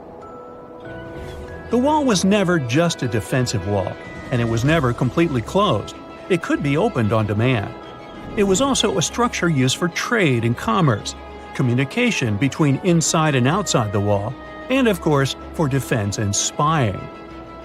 Some doors were used for trade with the other side. Through smaller doors, a person would sneak out to spy on the enemy that lived on the other side. The hidden gates were also useful for a sudden attack. As you remember, some gates were camouflaged with brick on the outside. The exit was so indistinguishable that the enemy had no idea exactly where it was located. The inside entrance for Chinese soldiers was hollow, so they could walk through the wall and break the camouflaged exit gate from the inside, starting their surprise attack. Now, even though the main point was to prevent outsiders from getting into the city, the wall wasn't too effective on that matter. It could still be climbed over or marched around. So the wall was being watched at all times, and the guards gave signals to the troops if they saw the enemy approach. Also, the wall provided more time to mobilize and bulk up the country's forces or lure the enemy troops into a difficult strategic position. The construction stopped at the end of the 19th century. The wall lost its strategic and military importance due to technological advances. Over the centuries to today, only 8% of the Great Wall is in good condition, and the rest is damaged. Also, around 1/3 of the wall has disappeared without a trace, due to both natural erosion and human damage. I guess you could say it's now just a pretty good wall. As you remember, the first parts of the wall were built out of rammed earth and wood. These are not the most unfailing materials if we're talking about thousands of years. Also, destructive farming methods have turned large areas into a desert and contributed to erosion. Also, many bricks were taken away from the wall in the last century to be used in building farms and houses. The wall is being deconstructed stone by stone even today, but this time by tourists. Quite a few of them take a stone as a souvenir.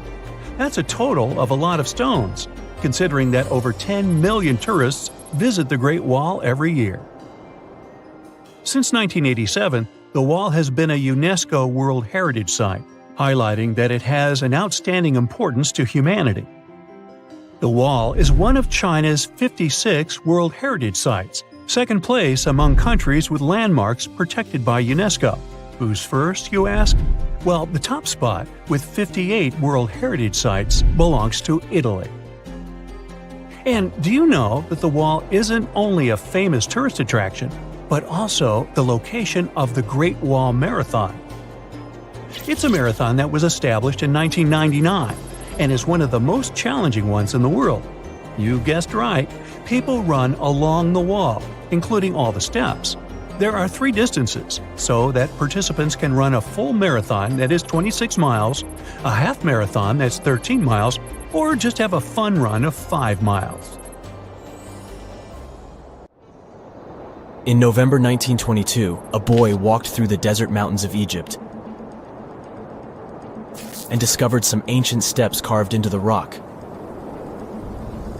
Subsequently, this find became one of the world's largest and most significant archaeological discoveries.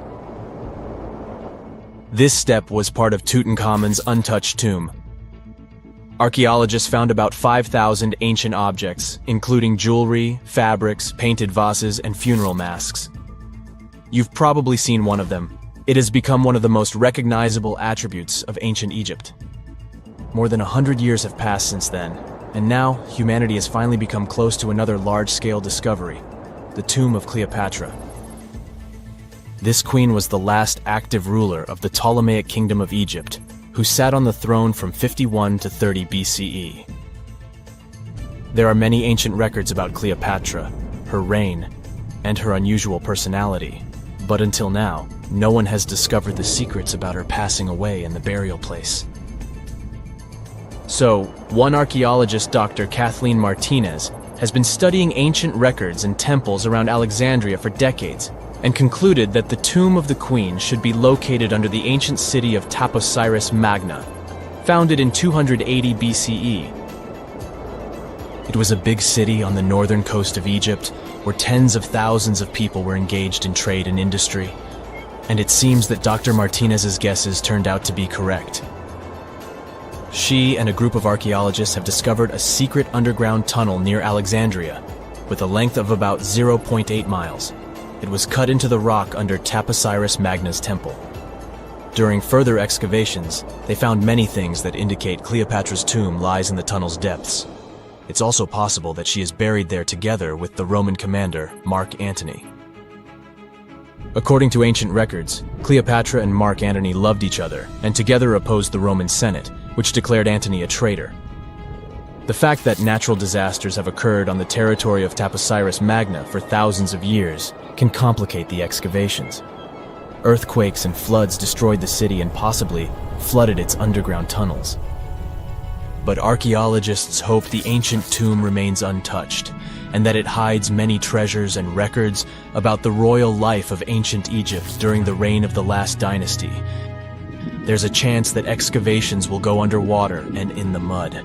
This will require much time and funding, but archaeologists are sure it's worth it. Anyway, it's too early to say that Cleopatra is really buried there, but scientists have found many things in the tunnel that confirm this, including clay pots, dozens of coins with the image of Cleopatra and Alexander the Great, as well as a bust with the image of the Egyptian queen. Cleopatra is still one of the most popular personalities in Egypt, on an equal footing with Ramesses III and Tutankhamun. She inspired many films, paintings, and books, but what made her so popular? She became famous for her inconsistency. She was a beautiful, intelligent ruler who pulled Egypt out of the crisis and made it a prosperous power. Medieval Arabic texts say she knew chemistry, mathematics, and philosophy, and may have written several scientific books. She knew several languages and had excellent diplomatic skills. At the same time, there are many legends that she was a femme fatale who drove many men crazy. However, there's no evidence that her beauty was incomparable. The image of a stunning model was created by Hollywood when it made several films where famous actresses performed the role of Cleopatra. And the Roman Emperor Octavian, the adopted son of Julius Caesar, specially created the image of Cleopatra as an insidious seductress because he was her enemy. Even though she was born in Egypt, Cleopatra wasn't an Egyptian. Her ancestors were Greeks, among whom was one of the generals of Alexander the Great. However, the people of Egypt loved her. She learned the language and was very sensitive to the traditions of this country. She knew the history, mentality, and customs of ancient Egypt well. She raised the level of its economy and strengthened its status as a world power.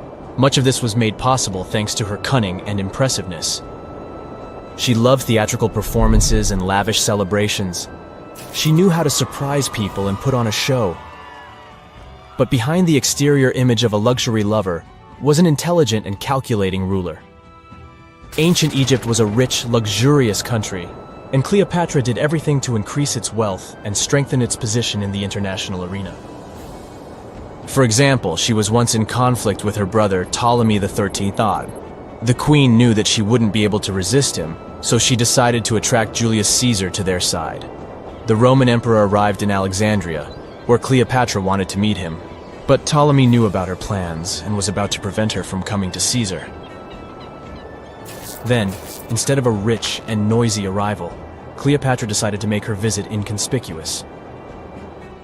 She wrapped herself in a carpet or linen bag the emperor's servants carried into Caesar's private chambers. Cleopatra emerged from the carpet and impressed the Roman emperor with her beauty and determination. As a result, they fell in love with each other and became close allies. After some time, she impressed another influential Roman for diplomatic purposes. She arrived to meet Mark Antony on a golden barge with purple sails and silver oars. Cleopatra was dressed in the image of Aphrodite and sat under a magnificent canopy. Her servants dressed like cupids and were blowing her fan and burning incense. But Cleopatra created such a show for a reason. She knew that Antony revered Greek mythology and considered himself the embodiment of Dionysus. As a result, he was so impressed with this woman that he ended up marrying her. Cleopatra defended her crown, strengthened her alliance with Rome, and bore Antony 3 children. In Egypt, they threw big parties and enjoyed wealth with power. However, the relationship of a high-ranking official with the Egyptian queen caused a scandal in Rome. Octavian was Antony's primary opponent in the struggle for power, so he exploited the situation to darken the competitor's reputation. He used propaganda to make Cleopatra an insidious seductress in the eyes of Roman citizens. He accused Antony of succumbing to her charms. The Roman Senate supported Octavian and declared Cleopatra an enemy. In 33 BCE, this conflict reached a high point when Antony's navy clashed with Octavian's fleet. The latter won and forced his enemy to flee to Egypt with Cleopatra. According to some records, they took refuge near Alexandria. Pursued by the Romans, they hid in one of Cleopatra's palaces and met their end. Some legends say that Cleopatra was an expert in poisons. She provoked a venomous snake, a viper or an Egyptian cobra, to bite her. Also, according to another legend, she pricked herself with a poisonous needle. There's a theory that Cleopatra always carried an ampule with poison inside her hairbrush. And when she was cornered, she soaked the needle with this poison and pricked herself. None of this can be said for sure. Scientists are still trying to find out the truth. Perhaps when they reach Cleopatra's tomb, the world will get more answers about her tragic fate. She is considered the last ruler of Egypt. After her passing, Octavian plundered her palaces and temples and returned to Rome, where he became the main emperor. He successfully ruled the country and expanded its borders. His reign ended when he turned 75. World history would have looked different if Cleopatra and Mark Antony hadn't lost that naval battle. By the way, did you know that more time has passed between Cleopatra's reign and Neil Armstrong's flight to the moon than between the reign of the Egyptian queen and the construction of the Great Pyramid of Giza? Armstrong took a step on the Earth satellite in 1969, 38 years after the birth of Cleopatra. And the construction of the pyramid took place in 2560 BCE. Imagine how long the history of ancient Egypt is. Cleopatra is closer to us in time than to the pyramids. The ancient city of Taposiris Magna is hidden on the northern coast of Egypt. These days, it has very little of its former glory, but what lies beneath it may hold the secret to uncovering a famous mystery, that of Cleopatra, the most memorable Egyptian queen in history. The recently discovered tunnel is also known as a geometric miracle for its time. Excavations have uncovered a 43-foot-long structure below the ground, which is partially submerged in water. Its shape and construction technique are similar to that of the Eupalinos Tunnel, another amazing ancient discovery. This one is located in Greece and was built by excavating simultaneously from 2 points, aiming to have them meet in the middle. The use of math and geometry to make this construction was astonishingly precise for those days, more so since it was built near a mountain. Archaeologists that have been working on the Taposiris Magna site since 2004 believe this tunnel may lead to the lost tomb of Cleopatra. The clues they found so far seem to back up this theory. For starters, the city and its temple were built by one of Cleopatra's ancestors, Ptolemy II. All the architecture seems to indicate it was dedicated to the ancient spirit Osiris and his queen Isis. Throughout her reign, Cleopatra did try to associate herself with Isis, so it may be no surprise she chose this location as her final resting place. Scientists have yet to pinpoint Cleopatra's tomb, but research continues with the help of modern technology. To study this location better, archaeologists have even used a special device called ground-penetrating radar. This tool allows us to analyze what lies beneath the ground without being intrusive. Since this tunnel is so old, research needs to be done very delicately. Seeing pictures of what's underground before you start digging is incredibly useful and has been done here since 2011. Finally discovering Cleopatra's tomb may help us piece together her story, especially what might have happened during the last portion of her life, which is still surrounded by mystery. We still don't know the exact cause of her passing. Some believe she may have let herself be bitten by a poisonous Egyptian cobra. Others have suggested that she was well accustomed to toxic substances, even hiding some in her hairbrush in case she ever needed it. But that's not to say she chose to use it on herself. We do have a lot of other interesting information on Cleopatra that's equally as impressive, like the fact that she had a stylist. Most of the images you've seen depicting this famous queen show her wearing black eyeliner. This look was put together by Airas, a woman known to have been her personal beautician. She traced the long line from her eyes to her temples, a makeup technique still used today to enhance the eyes. Airas was an important figure throughout Cleopatra's life, known also as her confidant and close friend. There are even theories that suggest Airas was there by her side when she passed away. Despite her well-thought-out looks, Cleopatra wasn't as pretty as she's described. Or at least, that's what recent research has pointed out. Sure, if we look at movies and modern imagery, she's depicted as this incredibly beautiful woman with symmetrical and delicate features. However, if we look at coins showcasing her image from back in the day, her looks are rather average. Her image on the coins might have been adjusted, too, to make the queen look stronger in the eyes of her people.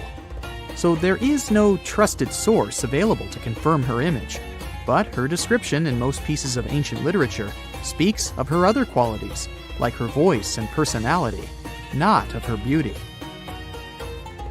Cleopatra might have been the most famous Egyptian queen to this day, but she wasn't the first choice. She did have an older sister, Berenice, that was initially supposed to take the throne. Berenice passed away before she could do that, so Cleopatra took on the role and began investing in her education. She traveled throughout the country quite frequently, so she could become accustomed to her people and their needs. She was only 18 when the responsibilities were passed down to her, and immediately gained popularity because of her intelligence and education. Her taste in literature was quite good too. She was known to be a fan of Homer, the famed Greek philosopher and poet. Cleopatra loved to write as much as she loved to read. There are even claims that she wrote a book on medicine and cosmetics, but we have no evidence to this day that such work ever existed. Part of being a great leader back then meant you had to speak multiple languages. Cleopatra clearly understood that, and that's why she's rumored to have known many languages to varying degrees. Some archaeologists suggested she spoke Greek, Egyptian, and Ethiopian, as well as many Arabic dialects. She might have even spoken Latin, but there's little evidence to support this claim.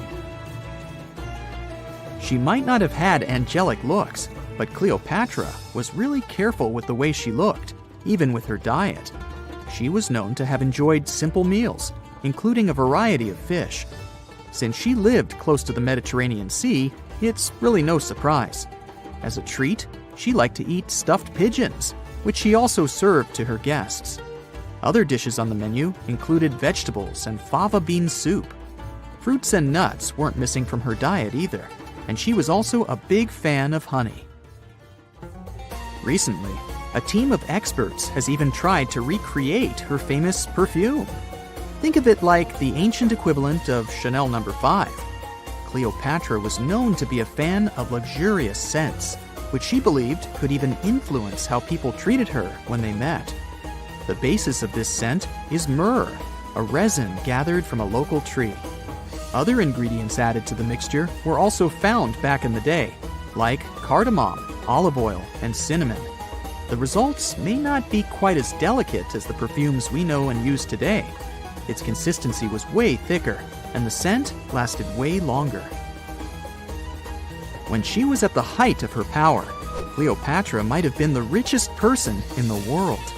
Back in the day, she ruled over a territory that stretched across the Mediterranean, from modern-day Libya in the west through Egypt to Syria in the east.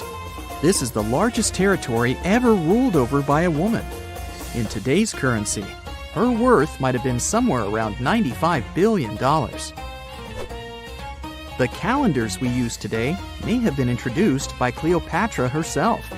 She presented the idea of leap years and leap days to Caesar, the Roman emperor she was known to have been close with.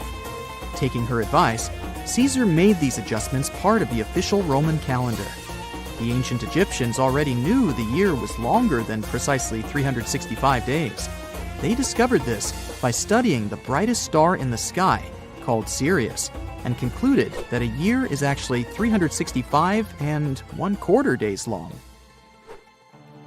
It was Elizabeth Taylor that famously introduced Cleopatra to pop culture when she played her in the 1963 film bearing the same name. Up until that point, it was the most expensive film ever made. It was originally supposed to cost somewhere around $2 million, but ended up costing a mind-boggling $44 million. That's mostly because of script and production issues. To make this iconic movie, producers created 79 sets from scratch, as well as over 26,000 costumes for the cast. Elizabeth Taylor's Cleopatra costumes alone cost somewhere around $200,000. Thankfully for the producers, the movie made headlines and was well received by critics, making it a box office success. A lot of people associate Cleopatra with another famous Egyptian ruler, King Tutankhamun, nicknamed King Tut. Surprisingly, apart from both of them being Egyptian pharaohs, they have nothing else in common. For starters, King Tut lived around 1,300 years before Cleopatra did, and there is also no connection regarding their ancestry. Cleopatra had Macedonian Greek roots, while King Tut was a native Egyptian. On September 16th of 2023, without warning, the Earth began to hum. A low, strange vibration reverberated through the crust. This set off seismic alarms all across the globe. For 9 days straight, the planet was pulsing with this horrifying rhythm, and scientists had no idea what was going on. Meanwhile, the total disaster was happening in Greenland. It wasn't an earthquake. They knew that much. They could tell it by the rhythm. Since we all live on giant tectonic plates, they constantly move and slide on magma like icebergs on water. Sometimes, as they move, they can rub against each other or collide or break. In any case, all this causes an incredible release of energy that sends shockwaves through the ground. That's when we feel the ground literally shaking, and it's what we call an earthquake. These vibrations we feel are called seismic waves. Seismometers pick them up as pings or rumbles. In a typical earthquake, they create a bunch of different frequencies. It's a crazy chaotic mix of low and high frequencies, like smashing every piano key. What was weird about the Greenland event is that the signals weren't like that at all. It was a steady, single-frequency vibration, as if some ancient machine was stirring beneath the earth. It's like one piano key being struck over and over, creating a doom-like, repetitive sound. Turns out, what they were hearing wasn't the noise of tectonic plates going wild. It was a phenomenon seismologists had never seen before. The days passed, and the mysterious noise just kept going. The vibrations repeated every 90 seconds, echoing around the world. The hunt for answers was growing more desperate. Seismologists had no idea what they were dealing with. They had to gather a huge international team of 68 people from 15 countries. All these scientists were gathering seismic data, satellite images, and doing some advanced math for several days, until they finally realized who the culprit was. Water. It all happened in a remote, desolate region of East Greenland. This place is full of fjords, narrow inlets of the sea between high cliffs, kinda like deep water-filled valleys surrounded by towering rocky sides. In this area, surrounded by jagged peaks and icy waters, the air was still. The landscape seemingly frozen in time. Nothing here changed much for years. Until one day, a colossal landslide has unfolded in the Dixon Fjord.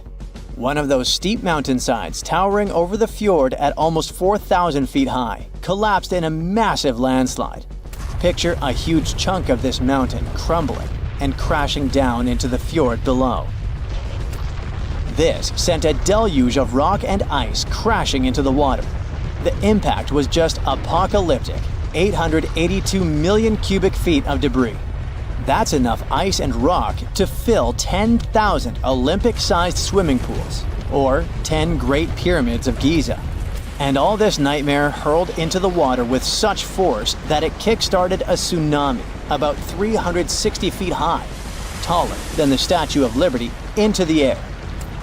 What's crazy is that this incredibly powerful wave was trapped in the fjord by narrow cliffs, unable to escape.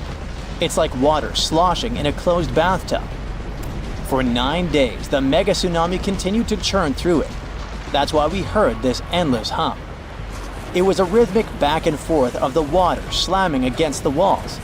The shock waves were rippling deep into Earth's crust, vibrations so strong that they were picked up by seismometers around the globe.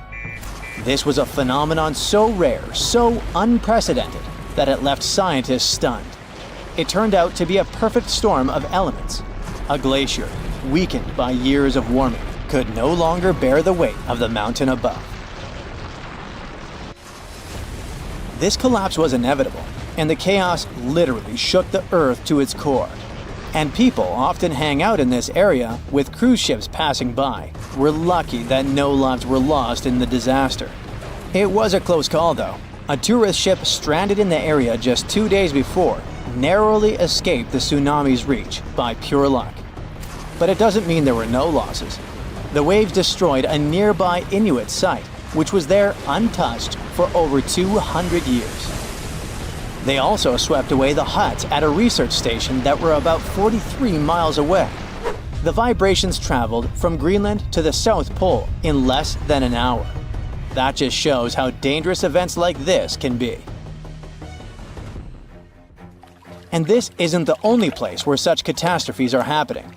In the beautiful California community of Rancho Palos Verdes, the ground is shifting so quickly that it's tearing homes apart. The land there has always been kinda unstable. It has some unique geology. It's built on soft, clay-rich soil and sits on a geological fault line, which makes it prone to landslides. This means that this land is prone to slow, natural shifting over many years, even when no crazy weather is happening. It's been like this for decades, but usually it's slow and pretty manageable, like about a foot a year. Imagine a tree that you played with as a kid moving 20 feet to the left as you grow up. For decades, residents adapted. They built their homes on adjustable beams. This helped the houses to move with the land, and that strategy worked well until now. Recently, things have been getting much worse in the community. Now, the land is moving by a foot in a single week. That would be like if the same tree moved almost 960 feet since you were a child. The past 2 years have also caused some heavy rains, and the weather has been getting worse. This increased water content in the soil. The land became heavier and more prone to rapid movement. Now, this once idyllic seaside escape turned into a disaster zone. Cracks have appeared in closets, gardens, and roads, growing larger with each passing day. Streets that were once smooth are now buckled and twisted, with roads turning into a crazy theme park. Houses that once stood firm are being ripped from their foundations, some of them split in half. One of the houses had its front door 8 feet off the ground. Entire neighborhoods have been plunged into chaos. Utility companies had to switch off gas and electricity indefinitely to prevent potential disasters. The hardest hit is the coastal neighborhood of Portuguese Bend, where residents are living on the edge, literally. It always had amazing ocean views and cool sea breezes, with horses and peacocks still wandering the tree-lined streets. But now, it's like an earthquake hit. Only this time, the earth isn't stopping. For many, this place feels like paradise, if only the land would stop shifting beneath their feet. So the locals don't give up. Some of them had to leave, but many are determined to stay and fight, despite the destruction. But they still have to pour in hundreds of thousands of dollars to save their properties. People have installed generators to keep the lights on and set up sewer systems and pumps to drain the groundwater causing the landslides. Some say that the only way for these neighborhoods to survive might be to go completely off-grid, installing power walls to store energy and stuff like that. People are trying their best to run the sewer system off generators. They hope that they could get rid of this water in the soil that's causing these hellish landslides in the first place. They're determined to fight, but they will need help and support from the government to fight this disaster. Landslides are actually more common across the US than many might think. And new maps and data show that tons of people in the country might be in danger. Scientists managed to create the first very detailed, very cool map that shows where these landslides might happen, county by county. It's based on a lot of data and the history of 1 million previous landslides. They say that nearly 40% of the United States is at risk of experiencing landslide activity, which could lead to some insane catastrophes in certain areas. Luckily, now both residents and engineers can keep this in mind. But all this shows how vulnerable we are to natural disasters, and how we should always stay alerted. Imagine a place that could literally start at one end, trek over 1,800 miles straight to the west, and still be stuck under that massive canopy. This place is like a haven for all sorts of crazy creatures, hosting around 10% of the world's species. It's always been seen as this wild, untouched paradise where humans haven't messed things up yet. You know, like a glimpse into how the world used to be before we spread like wildfire across every continent, causing chaos everywhere. I'm talking about the Amazon region. That massive jungle turns out to be hiding some seriously cool secrets. For centuries, people have been talking about these lost cities deep within the forest. We're talking about El Dorado, the legendary city of gold that had Spanish explorers going crazy, venturing into uncharted territory, never to return. And even in the 20th century, the adventurous Perry Fawcett went looking for the lost city of Z and disappeared into the jungle, leaving us all hanging. Scientists have actually found evidence that ancient cities did exist in the Amazon. But how did they find these hidden ruins in such a dense and remote forest? Well, they've got this awesome technology called LiDAR. Basically, they hopped into a helicopter and used light-based remote sensing to digitally strip away the canopy and reveal the ancient ruins of a massive urban settlement around Llanos de Mojos in the Bolivian Amazon. The place was once home to the Kasarabi culture, which thrived from 500 to 1400 CE. They had these incredible urban centers with huge platform and pyramid structures.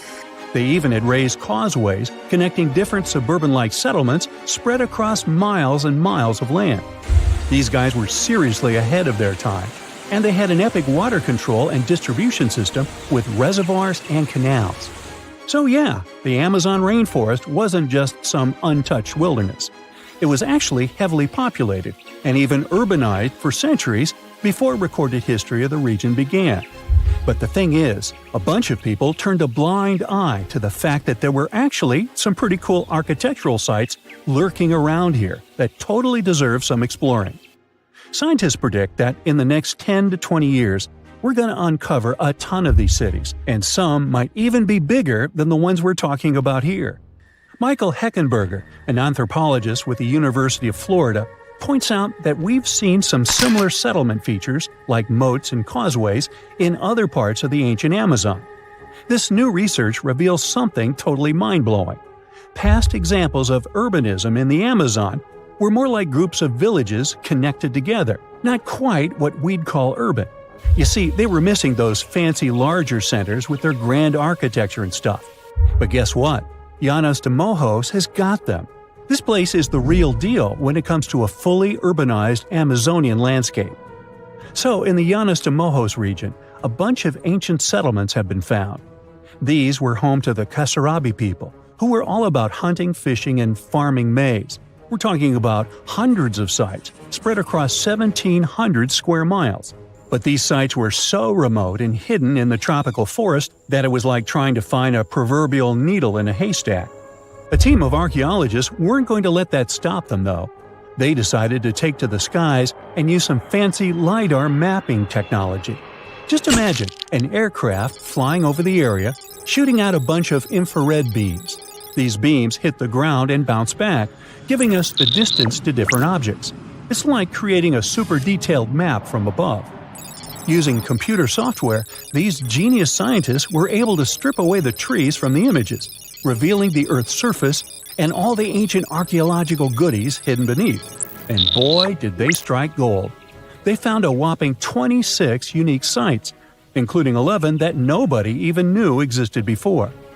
So what about these 26 super cool sites? Among them, we've got Landivar and Kotoka, which are like these huge urban centers. And get this, we already knew they existed, but the new maps revealed they cover 1.5 and 1/2 square miles respectively. These centers are surrounded by moat and rampart fortifications, like something out of a medieval castle. And they've got all sorts of crazy stuff inside. We're talking artificial terraces, massive earthen platform buildings, and pyramids that reach over 70 feet tall. All these epic buildings are actually facing the north-northwest. It's like they were trying to align themselves with the cosmos or something. This kind of cosmic worldview can be found in other ancient sites in the Amazon too. Now, let's take a bird's-eye view and strip away all those pesky trees. We can see these two centers in all their glory, and they're actually connected to a whole network of settlements through a bunch of causeways. Picture it like spokes on a wheel, stretching out for miles. Canals also stretch out from these main centers and connect to rivers and Laguna San Jose. It's like they had their own water delivery system going on. These ancient guys totally reshaped the whole landscape with their crazy cosmology. The only bummer is that their impressive architecture was made from mud brick. While it looked amazing back then, it just wasn't as durable as the limestone used by the Maya. What happened to the Kasarabi and their settlements is still a big mystery. But based on dating at the sites, it looked like they disappeared around 1400 CE, way before Europeans arrived in the Amazon. One theory is that a massive drought hit the region and messed everything up. The researchers found these massive water reservoirs at various sites, which is pretty interesting, considering how rainy the Amazon is known to be. Who knows if they were for drinking water or farming fish and turtles? But hey, severe droughts have happened in the past, and it only takes a couple of bad harvests to make people pack up and move on. What's even more interesting is that these communities thrived in the same area where this guy Fawcett we mentioned before went missing while searching for his lost city of Z. Maybe he was onto something after all. This is how it was. Fawcett stumbled upon this super cool document called Manuscript 512 at the National Library of Brazil. It's believed to have been written by a Portuguese explorer. Now, according to this document, back in 1753, a group of explorers discovered the remains of an ancient city. It had arches, a statue, and even a temple with hieroglyphs. But the document didn't spill the beans on where this city was located. So Fawcett got all hyped up about finding this city and made it his secondary mission after his main goal of finding something called Z. At one point, he had to come back to Britain to run some errands, but in 1920 he decided to give it another shot. Fawcett went on a personal expedition to find the city, but it was unsuccessful. 5 years later, Fawcett, his son Jack, and their buddy Raleigh Rimmel disappeared in the Mato Grosso jungle. Some researchers think that Fawcett might have been influenced by info he got from indigenous folks about this place called Kohikagu. Turns out Kohikagu was discovered by Westerners in 1925, and it had the ruins of 20 towns and villages. Up to 50,000 people might have lived there. And get this, the discovery of other earthworks in southern Amazonia totally supports Fawcett's theory. In 2005, an American journalist wrote an article about Fawcett's crazy expeditions and discoveries. He called it The Lost City of Z. Catchy, right? Well, in 2009, he turned that article into a book with the same name. And in 2016, the super talented writer-director James Gray made it into a movie. Now, here's where things get a bit sad. The Amazon region is changing rapidly. Farming, ranching, and energy production are changing this incredible place. And guess what? Those untouched areas with ancient relics won't stay untouched for long. It's a race against time to document and preserve what's left of our past before it's lost forever. 47-year-old Kenny Veach told his family he was going hiking for 2 days. His destination? The Mojave Desert. The man wanted to revisit a cave he had discovered during one of his previous hikes. But that was the last time anyone had seen Kenny Veach. A helicopter and over 30 search and rescue teams came back empty. The hiker was nowhere to be found. Was the mysterious M Cave behind his disappearance? The oddest thing about Kenny's case is the fact that he was a seasoned hiker. He often went on solo trips to explore deserts in California and Nevada. The man was an ultralight hiker. That meant he brought only the most basic of supplies: water, food, and a tent. That's all. But this was enough for several days of camping in the desert. Kenny would rarely bring a GPS device with him. He didn't even bother to pack a compass or a map. Some would call him reckless, but he managed to get back home every single time. Kenny wasn't shy either. He had a YouTube channel where he regularly posted his adventures. He named his channel Snakebit McGee because he picked up snakes wherever he went. But Kenny also had another habit. He went into every cave he found in the desert. Now, he didn't post many videos. Kenny mostly used YouTube to comment on other people's adventures. In a comment from June 2014, the man revealed that he had discovered a mysterious M-shaped cave. It was located in the Sheep Mountains of North Las Vegas.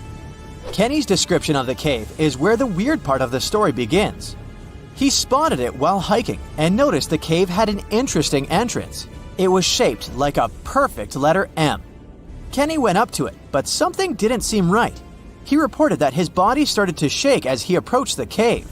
The vibrations were so strong near the entrance that Kenny turned back. In his own words, he was scared for his life. It must have really been something if it frightened an experienced trekker. Kenny had an impressive track record. He had been hiking for 20 years. He explored caves other people were too afraid to even enter. Once, he was bitten by a rattlesnake and had to spend a week in the hospital.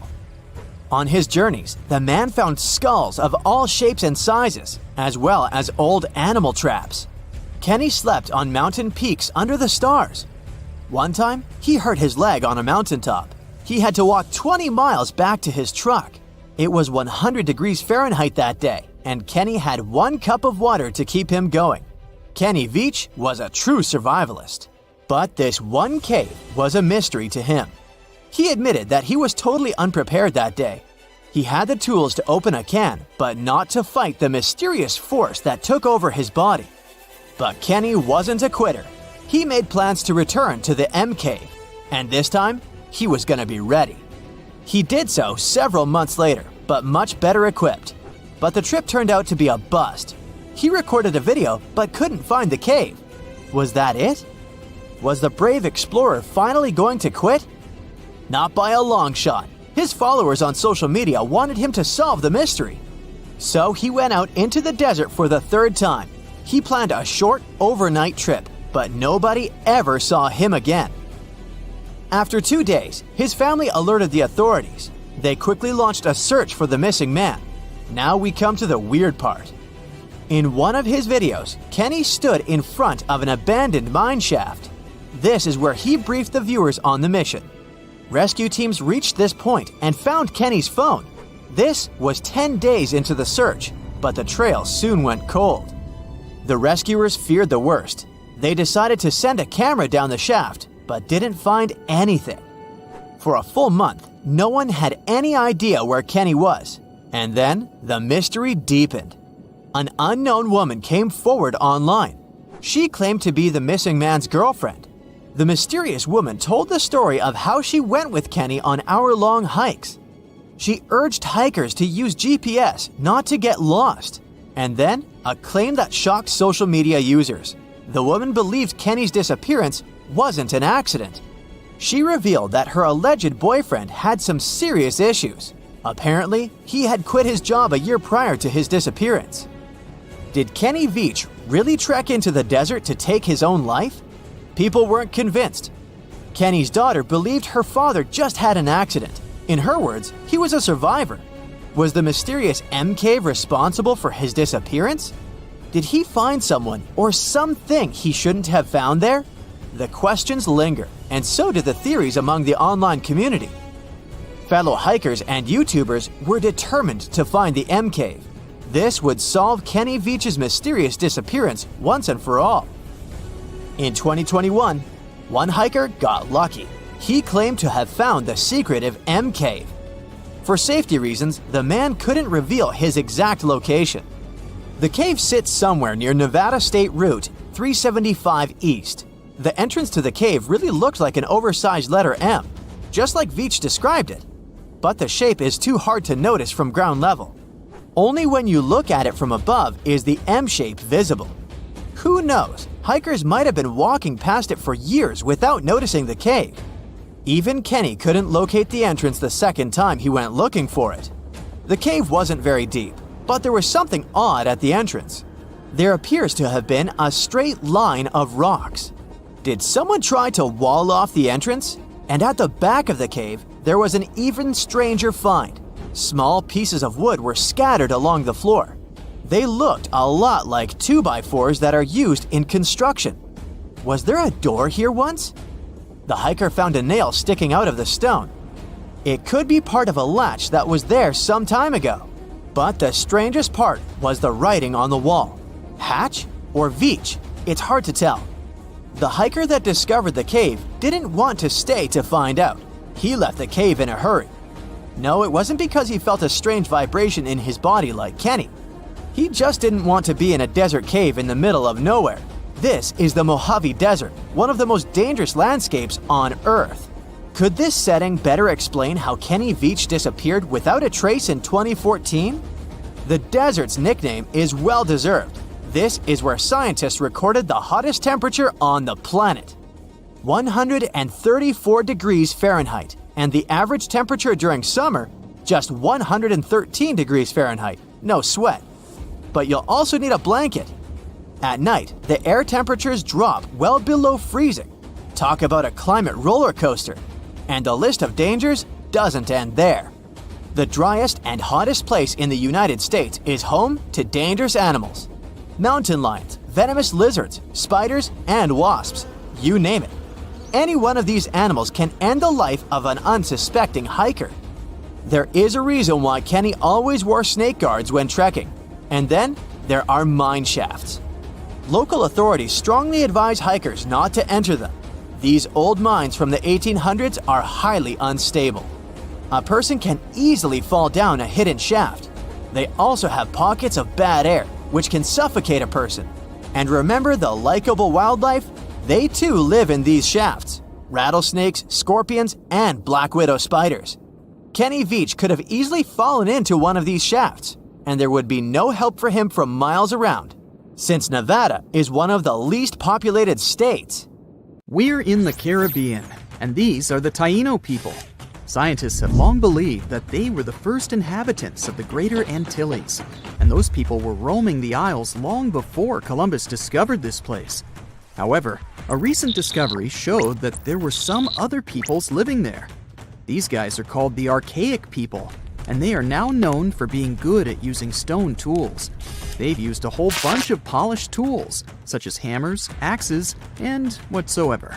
We still haven't found out how they managed to invent and produce all those tools without special equipment. Scientists are now looking for a sort of necropolis, or a similar archaeological site, to find out more about these people. Another curious settlement was found a couple of years ago, not far away from Florida. This one is pre-Columbian too, but it seems that the dwellers there were more into fashion than crafting using stone tools. The scientists discovered a complex of 37 oyster shell rings. There were many households with these rings, and the locals would produce beads from the shells of marine creatures. By the way, long ago, beads weren't intended only for fashion, but they were also an important social instrument.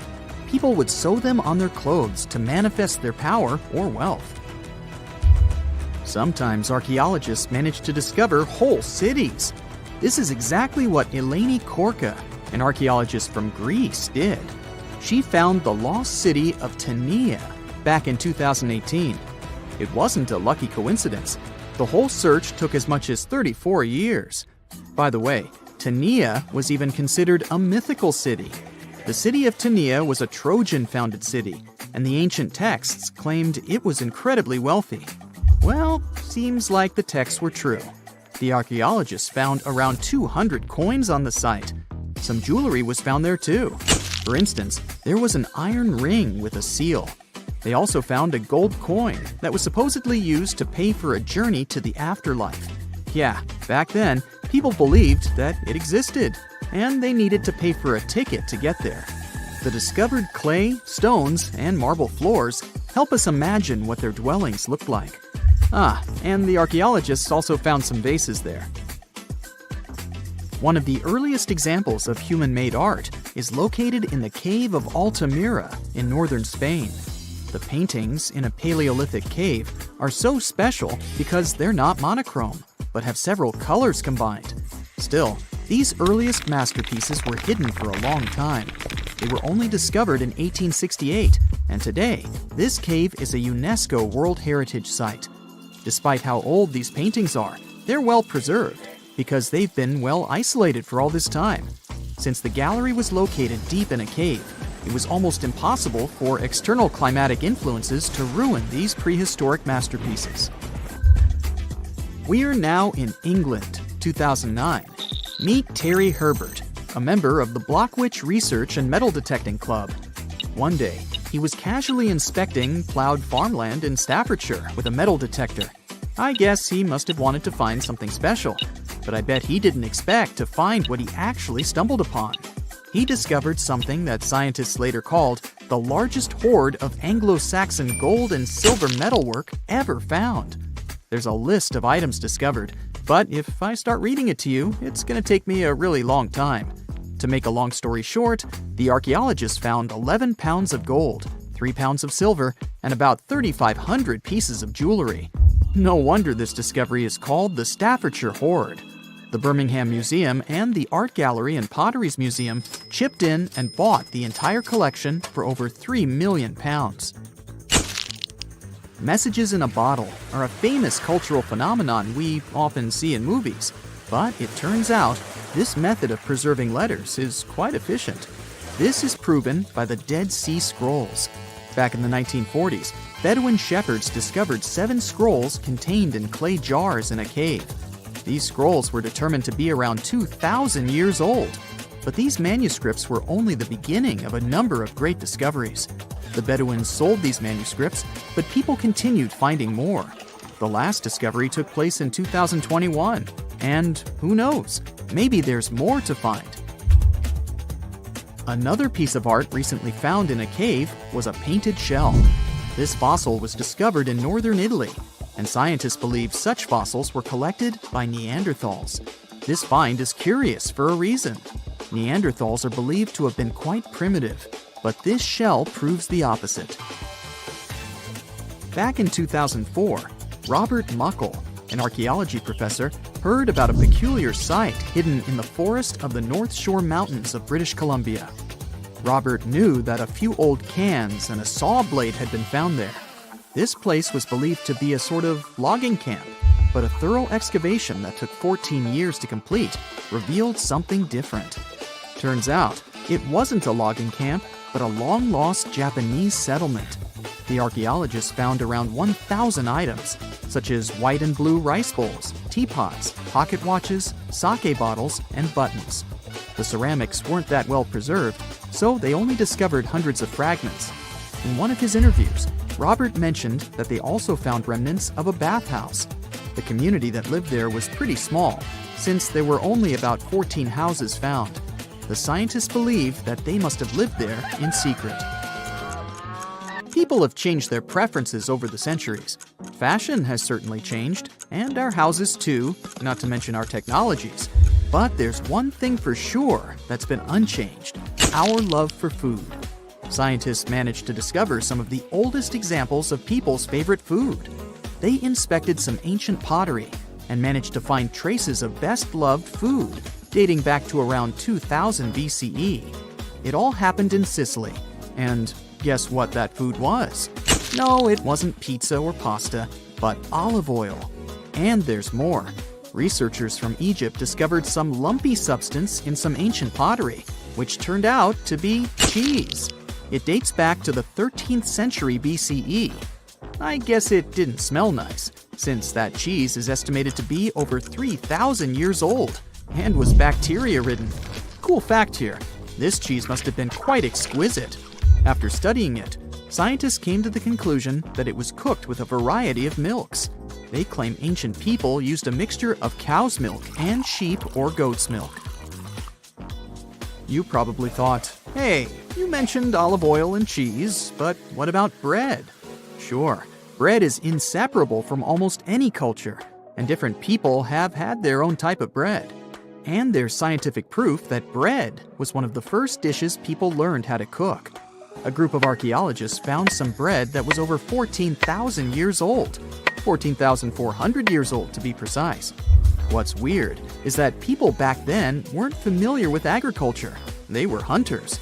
And technically, this old bread predates the age of agriculture by 4,000 years.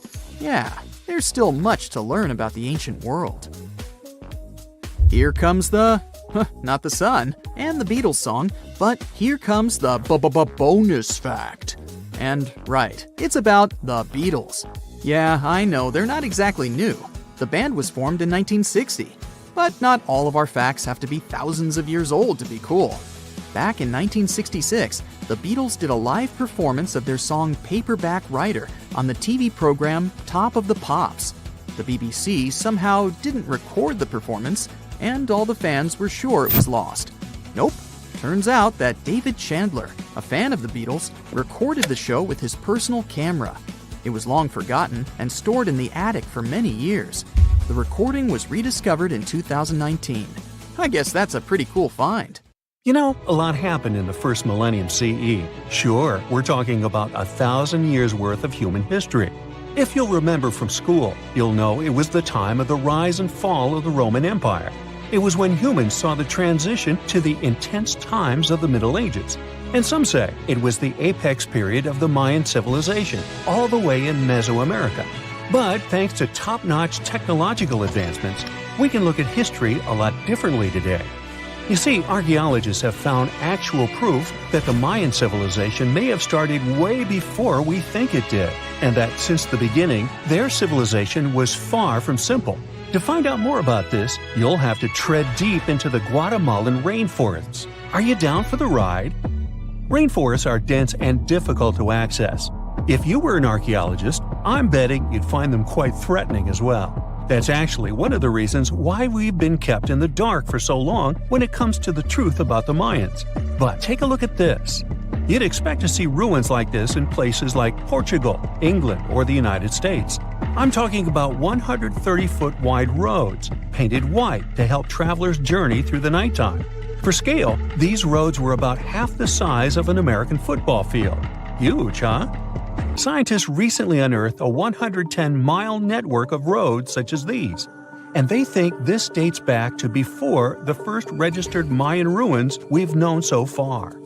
These roadways, which sometimes ran over swampy ground and were even elevated at times, are being called the world's first superhighways. Even if there is no registry of animal-powered vehicles, it's believed that the Maya used them to travel around a network of possibly 964 settlements. They were built like a huge spider web, and from what archaeologists have gathered, they work as an implied system of economic and social interactions. This completely debunks the traditional idea that the Mayan pre-classic period, which dates back to 1000 to 350 BCE, was made of small tribal settlements. Imagine the manpower and engineering ability you need to muster to build something close to these white highways. Scientists believe that these causeways were built pretty much the same way as the Mayans built their pyramids. Oh, and if you're wondering about these gigantic pieces of architecture, don't worry, we'll talk about them in a bit. Now, so far, scientists believe that the roads were built with a mixture of mud and quarry stone. Oh, and using several layers of limestone, of course. Researchers were only able to find all of this out because of a new technology called LiDAR imaging. Do you know how we've used sonar technology to map out the ocean bed? Well, this is very similar to that. But instead of using sounds, we use laser systems. This mapping system allows researchers to see through and beyond the thick canopies of forests. It's like we have X-ray vision. This is definitely a game changer. But lost Mayan cities began to be unearthed in the mid-20th century. And since then, ruins from cities such as Tikal, Palenque, and Uxmal have been rediscovered. But let's take a few steps back for a moment to get some context. The Mayans were one of the biggest pre-Columbian civilizations living in the Americas. Until now, experts believe that, at its apex, the Mayan civilization consisted of over 40 cities with a population of millions of people. That's a lot of folks. Their civilization spanned Mexico's Yucatan Peninsula, Guatemala, and Belize, and they survived mainly on agriculture. The thing is, the Yucatan Peninsula was an extremely difficult place to grow crops. So the Maya had to develop a complex irrigation system in most of their cities. They built a series of ceremonial buildings, pyramids, plazas, and even courts for playing ball. The Mayans might have been keen pyramid builders, but they also developed an advanced astronomical system. With whatever ancient technology they had, they were able to predict the exact location of planets, such as Venus and Mars, as well as the exact dates of eclipses. Now, let's take a look at some of their sites. This is Tikal. Located at the heart of the Guatemalan jungle, Tikal is believed to have been the capital of the ancient Mayan Empire. At its height, it was comparable in importance to such cities as London or New York in today's world. It is composed of a series of complex monuments. In total, the site has 12,000 buildings. The North Acropolis is Tikal's most ancient complex of monuments. Built solely by human hands around 350 BCE, it served as the resting place of kings and chiefs. Its monuments are up to 200 feet high. Back in the day, the step pyramid temples were painted a beautiful red.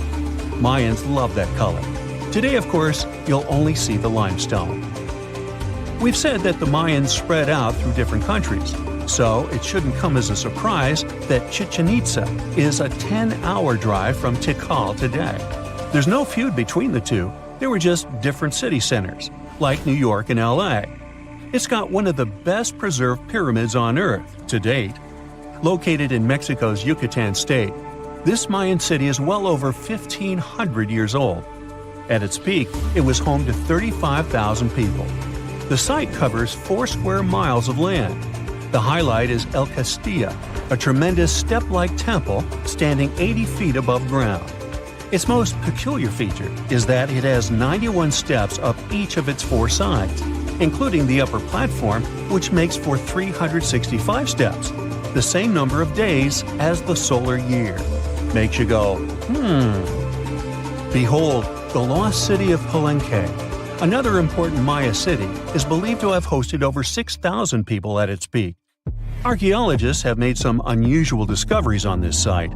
The most eccentric of them all makes us think of Indiana Jones and the Tomb Raider. One of the buildings in Palenque is believed to be the final resting place of the Red Queen of Palenque. She was believed to be the grandmother of the last Mayan king. In her honor, a huge monument was built to keep her body after her passing. The discovery of the tomb itself was already thrilling. Archaeologists found an ancient monument when digging at the site back in 1994. The first they saw was a room with a hidden door. Once they opened the door, they discovered an 8-foot-long corridor. At the end of this corridor was the queen's chamber, and inside was the mummy of the queen herself. They found her to be accompanied by her pearls, jade shells, and expensive rocks. But as the team explored the remains, they saw something strange. The room was filled with a red-colored powder. Researchers knew that the color red was important to the Mayan people, but they didn't understand why the queen was buried with this unknown substance. They took a sample back with them for further analysis and discovered that the red powder was cinnabar, a very dangerous mineral. This powder, when inhaled, can cause severe health damage to a person. The team concluded that this could only be a trap for anyone trying to steal her riches. Talk about curses, huh? One thing that has always troubled researchers is the lack of evidence on the decline of this almighty empire. What could have been the cause of their demise? Was it a drought? Some disease? New research in 2017 did shed some light on this issue. Using data from a site called Ciabal, located southwest of Tikal, scientists analyzed radiocarbon data from ceramics and archaeological excavations to extract new information about the unexpected passing of this great civilization. The information shows that instead of a sudden collapse, the Mayans most likely fell in waves of social instability and political crises. These events are believed to have deteriorated Mayan city centers and began causing the dispersion of the Mayan population. So, what's your take on the end of this story? You're walking down the street. You see a strange-looking antique shop called Ageless Trinkets of Mr. Bright. You're curious, so you enter there. You take a look at all the weird stuff. Suddenly, an old folded parchment paper catches your attention. It's a world map, but something's off with it. Instead of showing the countries as you know them, it shows the locations of 4 mythical lost worlds and civilizations. Mr. Bright, the shop owner, comes next to you after realizing your shock. This map won't let you find these places or anything, but I can explain to you the legends behind them if you want, he says.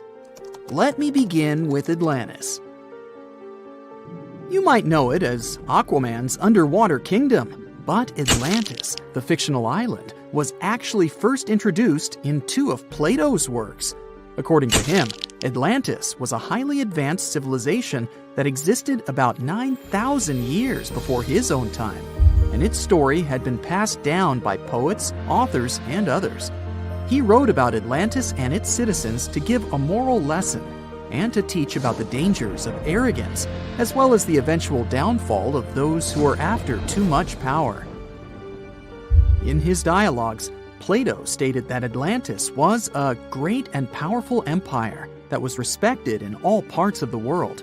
It was founded by beings who were half deities and half human, and became a great naval power after a while. Being an island filled with gold, silver, and other precious metals certainly helped their case.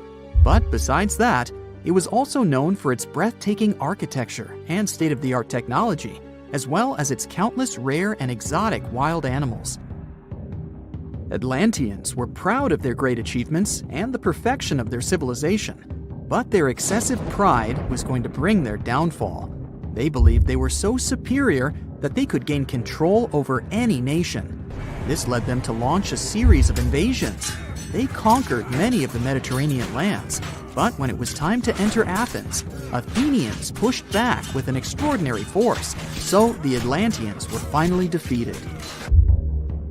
Plato stated that deities then got angry at Atlanteans because of how wicked, greedy, and immoral they became. So they punished them by sending earthquakes, which caused Atlantis to sink beneath the sea.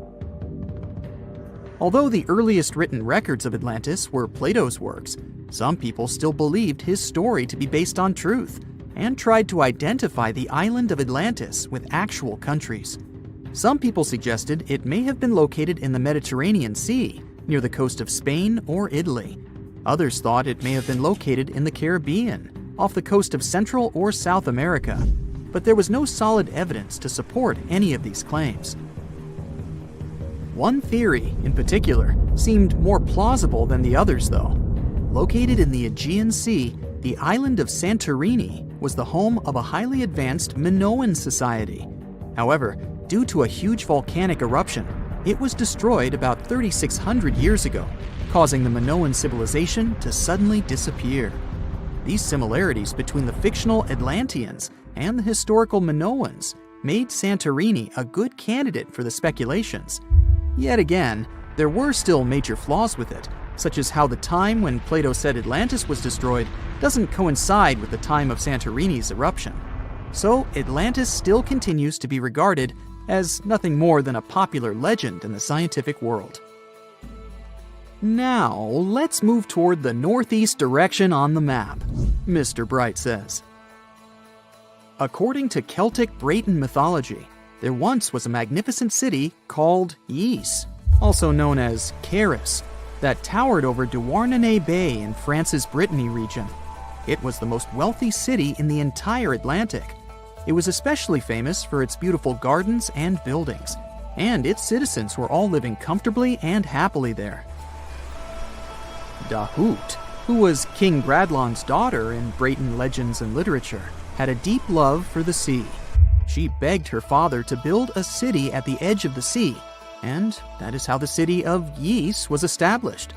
Little did she know that she would be the one responsible for the destruction of her father's beloved gift.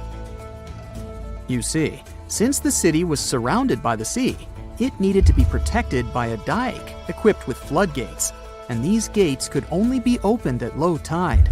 And the only one who had the keys to these gates was the king himself. One day, a handsome red knight arrived at the city, but couldn't pass the gates. Dahut was so taken by him that she wanted to let him in. She knew that her father was the keeper of the only key to the city, so she sneaked into his room and stole it from him.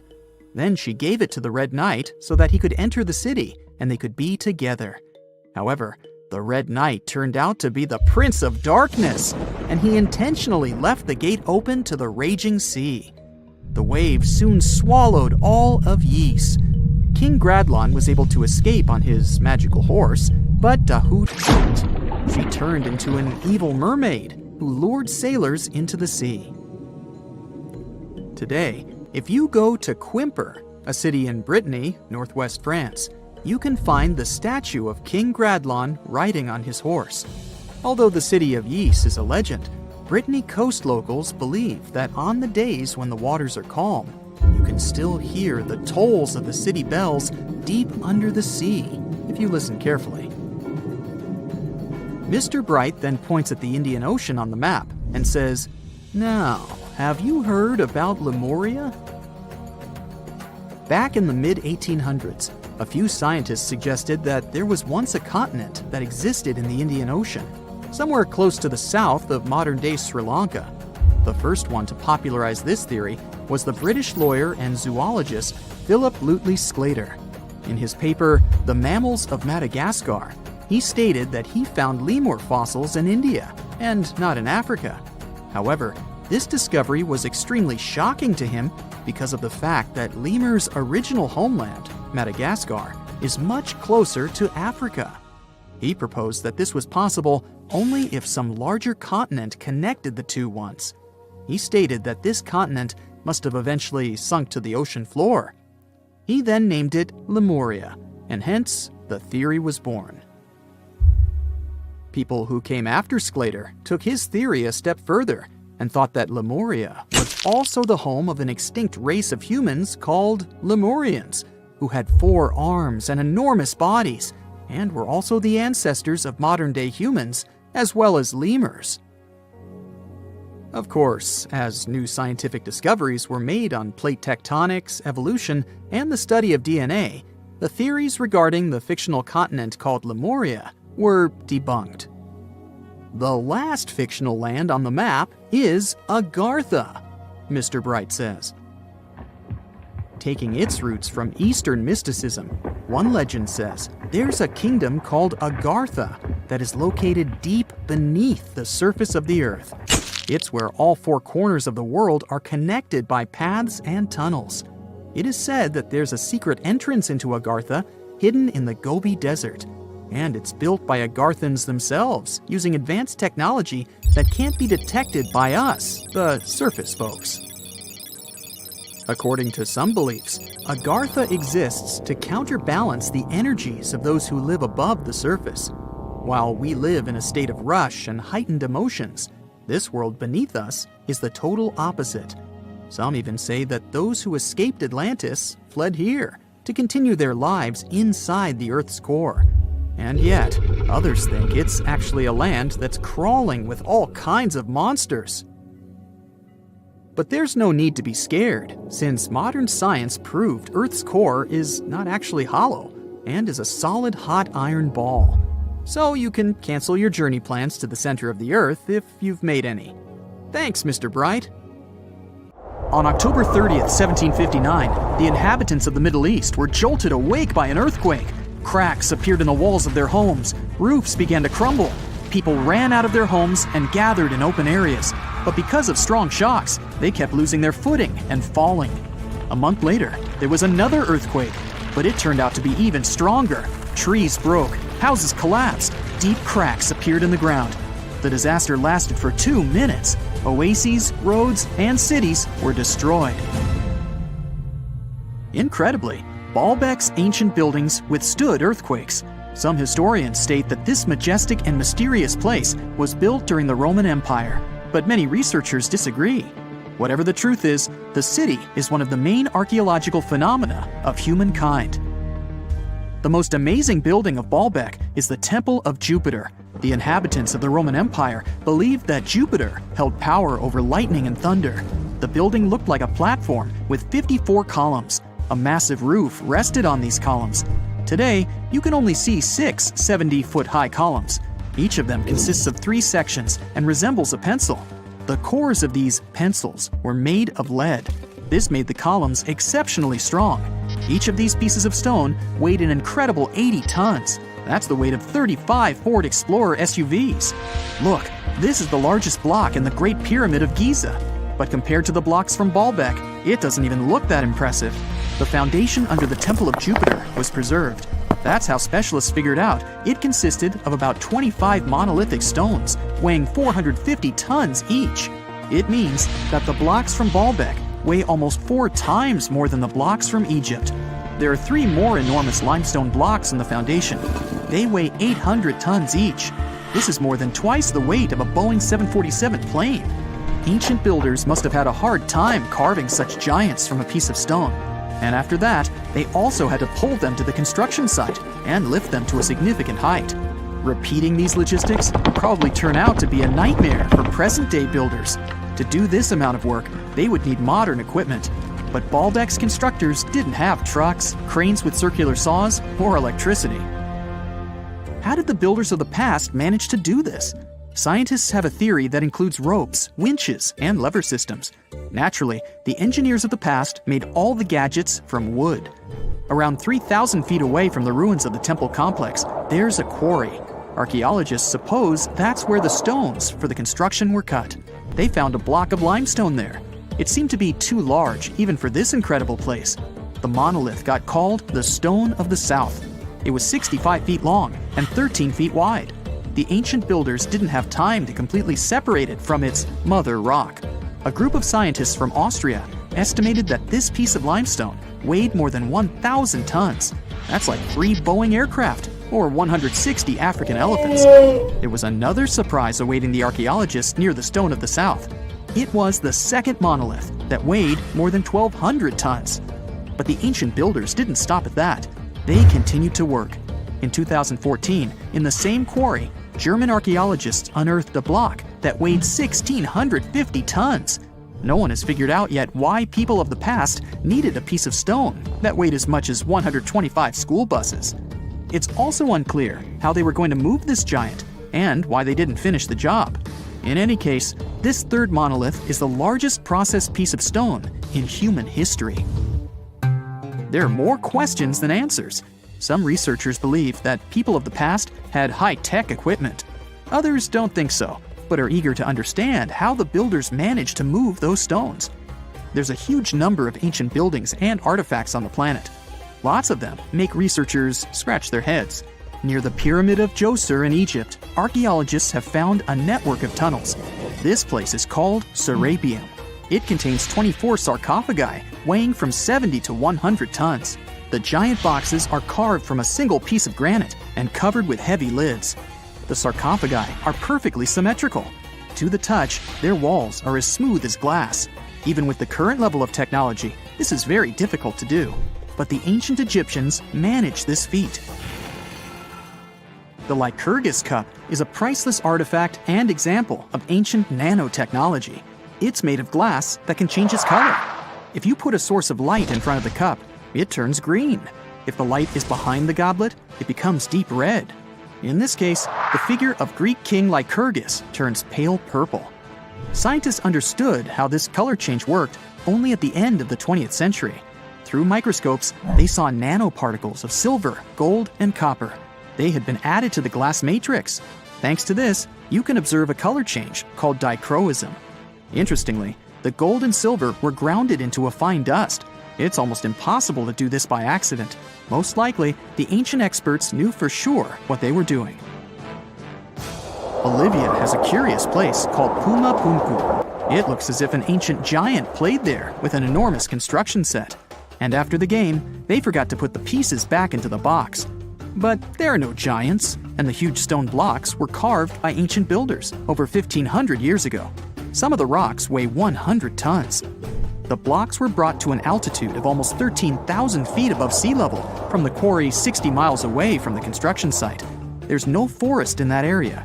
This means the builders couldn't use trees to make wooden rollers. The monument belongs to the Inca civilization. Scientists are sure they didn't know anything about wheels. In 1992, the inhabitants of a Chinese village decided to drain a pond. Their ancestors had been using it to wash clothes and catch fish for hundreds of years. They kept pumping the water out for 17 days. At the bottom of the reservoir, they made an unexpected discovery. The villagers saw an entrance to a cave going down to a depth of 100 feet. The incredible find was named the Longyu Caves. Unknown builders carved out 320,000 square feet of galleries. There are separate rooms, bridges, pools, and columns that support the ceiling. The walls of the cave are covered with strange carved lines and patterns. Scientists haven't found any information about who built the caves and why they did it. The construction technology also remains a mystery. Antonio Stradivari lived in Italy in the 18th century. He created musical instruments. More than 600 of his works have survived to this day. 500 of them are violins. One of the instruments was sold at auction for $16 million. The violins made by this master sound clear and deep. Researchers can't understand why Stradivarius instruments produce such unique sounds. Perhaps it's all about the varnish the master used to cover the violins. The answer may also lie in the wood the instruments are made of. In those days, Europe had a cold climate. Because of this, the wood became denser, and the instruments made of it sounded especially pleasing to the ear. In the Indian city of Delhi, there's a 23-foot-high pole. It weighs 6.5 tons and is made of 98% wrought iron. The 1,600-year-old pillar has no signs of rust or decay. Scientists believe that the monument is so well preserved thanks to the dry weather and the chemical composition of the metal. It might be resistant to corrosion. And still, researchers don't know how the blacksmiths managed to make an iron pillar that's not afraid of rust. It seems like a tough feat, even for modern metallurgists. The Al-Nasla rock is divided into two parts by a perfectly straight slit. Each boulder stands on a small pedestal.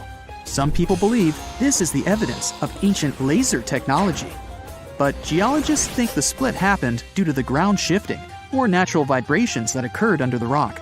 This process led to the appearance of the crack. It had been deepening for thousands of years, and gradually, the natural monument took the form you can see today. The unanswered mysteries surrounding ancient civilizations have been a source of inspiration for many conspiracy theorists. In fact, some of these mysteries are so interesting that many of us either already believe them or would like to. One thing is for sure though, none of those thousands of conspiracy theories have ever been, classified. Or have they? We're all aware that the CIA has done some questionable things throughout history for the sake of national security, but you wouldn't expect a book to be both a national and international threat. The CIA recently declassified parts of a book that talks about lost ancient civilizations and the catastrophic events that made them vanish thousands of years ago. This mysterious book was written in 1963 by a guy named Chan Thomas, and it was going to be published by Emerson House in 1965 until the CIA got involved. For some mysterious reason, they classified the book, and it was never released to the public until recently. But here's where it gets interesting. The book was declassified in 2013 due to the Freedom of Information Act, but it wasn't released to the public until 2016. And what was released truly raises a few questions. The original version of this document was 284 pages long, but the PDF essay that was released was heavily censored, with just 57 pages, which makes it 1/5 of the whole document. The pages were edited before they were released to the public in such a way that you wouldn't even notice that the other pages were missing.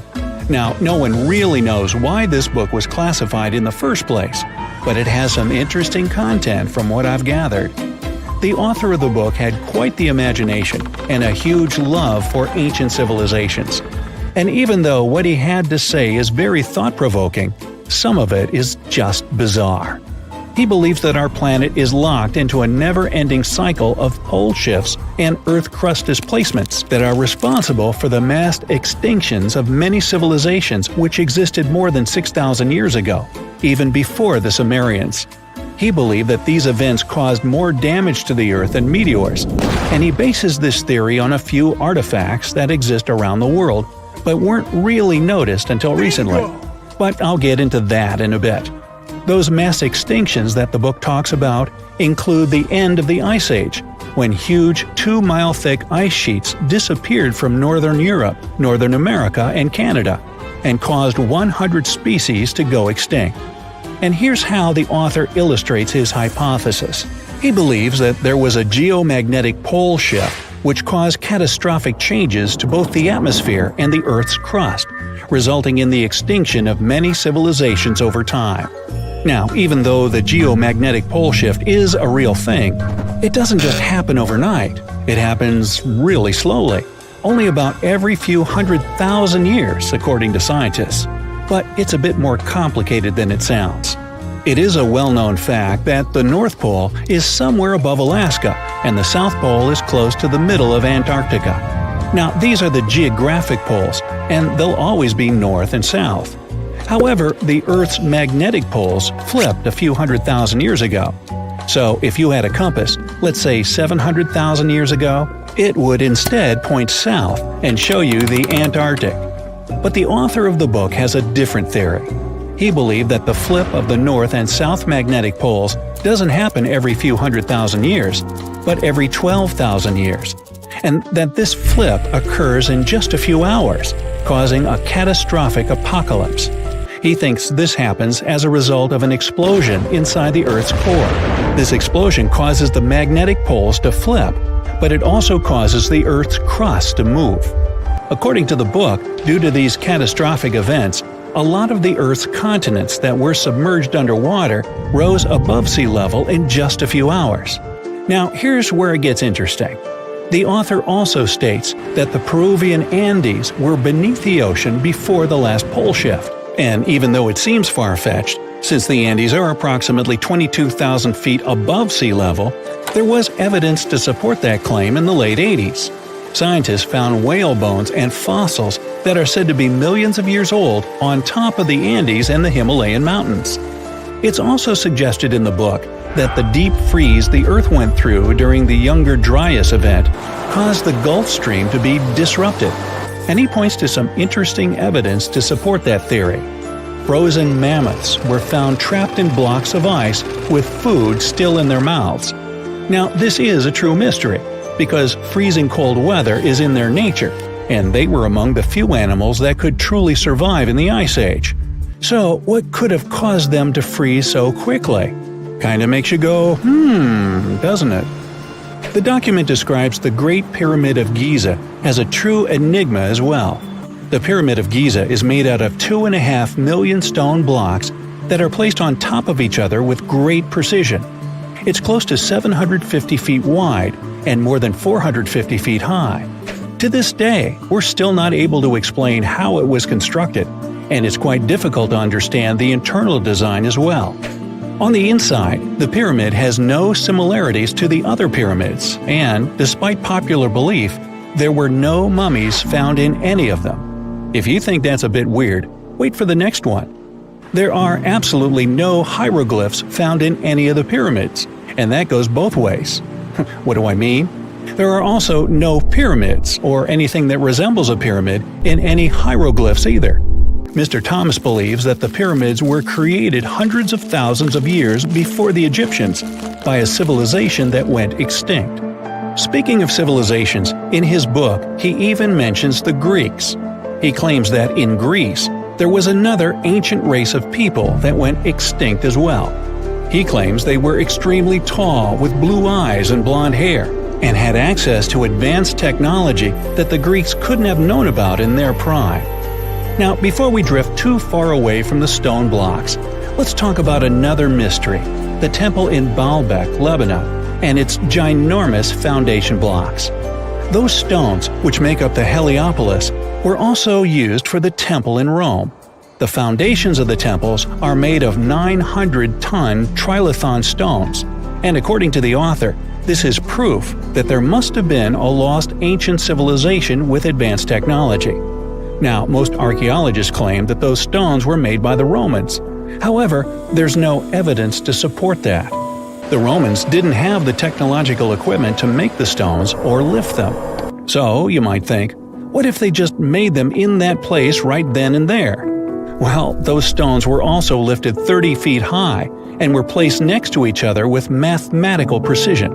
And let's not forget about the blocks on top of the Heliopolis in Lebanon, which weigh about 800 tons each. But wait till you hear the next one. The Romans don't even credit themselves for these stones. They claim that they built up the sides, but they don't take credit for the extraordinarily large and heavy foundation stones. The author also makes an interesting point about the distance between the Roman capital and Baalbek in Lebanon. Why would the Romans build the world's largest monolithic stones in such a remote area, and so far away from their capital, and never take credit for it? Well, folks, it's a mystery to me. Now, let's move on to the most intriguing enigma, Easter Island, which is located in the middle of the Pacific Ocean, or nowhere, if you will. The author questions how people found it or even settled in such a remote island that long ago. One of the signifiers of Easter Island are the Moai statues, and the mystery surrounding who they depict and why. What's an even bigger question is how they were created, moved, and positioned in the places they were found. According to this declassified document, Easter Island was part of the now lost continent named Mu, and it was sunk in the Pacific Ocean in a disastrous cataclysm that happened during one of those pole shifts. The continent of Mu, according to the book, was as big as South America, and what we now call Easter Island is just what's left of that continent. The author also believes that this is what happened with the lost city of Atlantis as well. Plato is even quoted about this, saying that the whole city of Atlantis sunk miles beneath the waves within just a day. Even though the whole story sounds very intriguing and makes some interesting points, We know that, scientifically speaking, a cataclysmic pole shift causing entire civilizations to go extinct isn't possible. The ancient Indian texts mention beautifully decorated chariots or entire palaces called vimanas that could take off and, in a matter of seconds, fly away as far as space.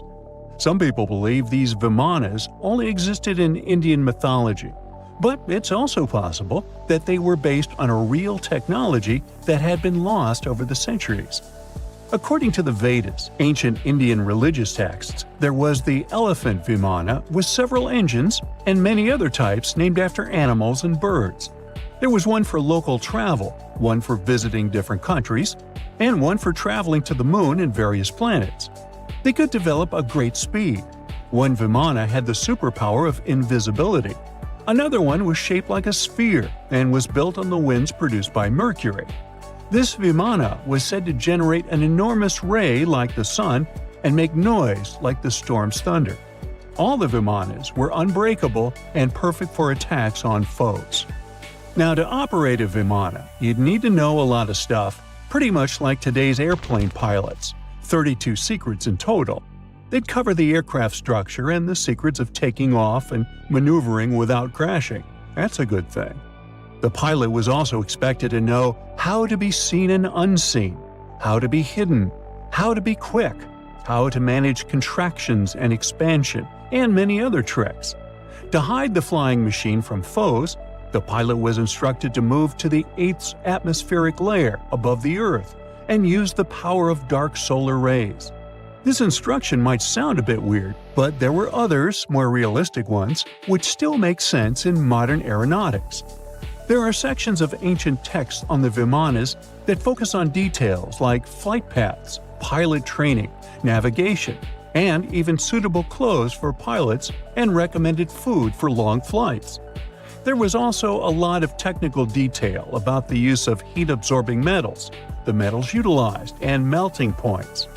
The supporters of the theory that the vimanas were more than just myths are sure that the ancient Indians would unlikely go into all these details just for a beautiful story. So, the flying palaces might have been real and way ahead of their time, like many other great Indian inventions.